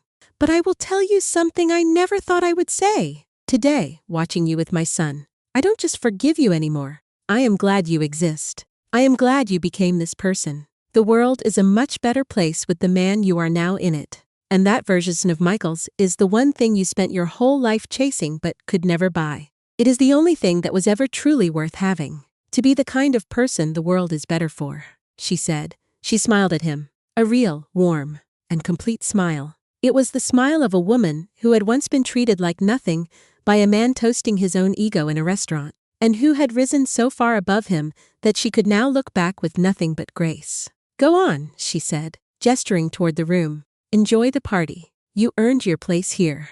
Every bit of it." She offered him a final, validating nod that he would remember for the rest of his days. And then she carried her son away, back into the warmth and security of the life she had built. It was a life Michael had no part in and, quite honestly, wanted no part in, except for the small, honest role he had finally earned through his transformation. Michael stood there, in the center of the celebration, a man who had once had everything and lost it all. And he finally understood the full, final shape of his own story. He realized that the life he was living now was far more substantial than the golden, hollow empire he had obsessed over for so many years. He had walked into that restaurant 2 years ago, the most powerful man he knew. And he had been, though he was too blind to see it, the poorest man in the room. He had possessed wealth but lacked character, influence but possessed no love, and a name recognized in every magazine. Yet not one single person who would have wept if he vanished tomorrow. He had been a monster who mistook his own cruelty for strength and his emptiness for hunger. And he had toasted himself while mocking the only person who had ever truly loved him, which eventually cost him everything he cherished. The company, the fortune, the mistress, the reputation. Everything he had spent his whole life building was gone, sold for parts, forgotten, and discarded. And in the process of losing all of it, he had found the one thing he had never actually possessed: Himself, a real, authentic self. A version of himself that could kneel down to a child and feel pure, unadulterated joy with no trace of jealousy. This was a realization that hit him with the force of a physical blow, grounding him in a way he had never been before, stripping away the layers of his former, artificial life. A self that could serve a woman better than he ever did and feel honored instead of diminished by her success. A self that could perform acts of good in secret and ask for nothing in return, seeking no applause. A self the world was at last a little better for containing. The people at that party did not know his dark history. Most of them knew only that Michael was a good man who worked hard, helped people whenever he could, and never talked about his past. This anonymity was his gift, a shroud of peace that allowed him to exist without the pressure of his old, ego-driven life. And that, Michael understood, was the most beautiful thing of all. He was no longer defined by his possessions or his status. He was known for who he actually was, and who he was, finally, was a person worth knowing. Years later, the people who had once feared Michael Whitmore, the investors and executives and titans of his old, glittering world, would occasionally wonder what had become of him. They searched for headlines that never came, wondering if he had crashed or soared, never understanding the quiet, steady rhythm of the life he chose to inhabit away from their cold, competitive gaze. Some assumed he had died in obscurity, ruined and bitter. Others assumed he had eventually clawed his way back to wealth because men like that always did. None of them ever guessed the truth. Michael Whitmore had found something infinitely better than the empire he lost. He had spent the rest of his life doing quiet, useful, honest work, respected by ordinary people, and at peace with a small life full of small, meaningful kindnesses. Having finally learned the lesson that all his money had never been able to teach him, he had learned that value was not in the acquisition, but in the giving. Because in the end, this was never a story about a man who lost his empire. It was a story about a man who was buried so deep beneath his empire that he had to lose every single stone of it before he could finally dig his way out and stand, for the very first time, in the light as himself. Michael Whitmore had believed that night in the restaurant that he had finally built the perfect life. He had been wrong about everything. The perfect life was not the one he lost to greed and arrogance. It was the life he built in the aftermath, stone by stone.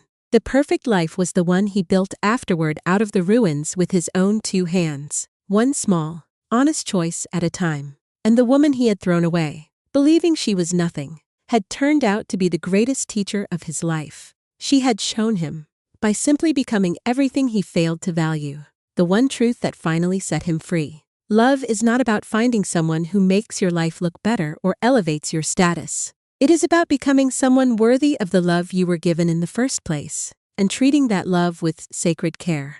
Michael had failed that lesson when it could have saved his marriage, but he had learned it at last when it could still save his soul. And a man who learns that truth, even late in the game, even after losing everything, even after becoming the absolute villain of his own story, is a man who has not truly lost it all. He had found a perspective that those who kept their empires would never understand, a depth of character that no amount of money could purchase, and a peace that remained unshakable because it was built on a foundation of humility and genuine human connection. He has finally and forever found his way home, not to a place of luxury, but to a state of being where he is finally enough just as he is, unburdened by the ghosts of his past and the shallow expectations of a world that once measured him by his worth instead of his heart. He walked forward, not looking back at the wreckage of the life he used to lead, but embracing the quiet, honest labor of the man he had become, content in the knowledge that he had finally stopped running and had finally begun to live a life that truly mattered in the quietest, deepest sense.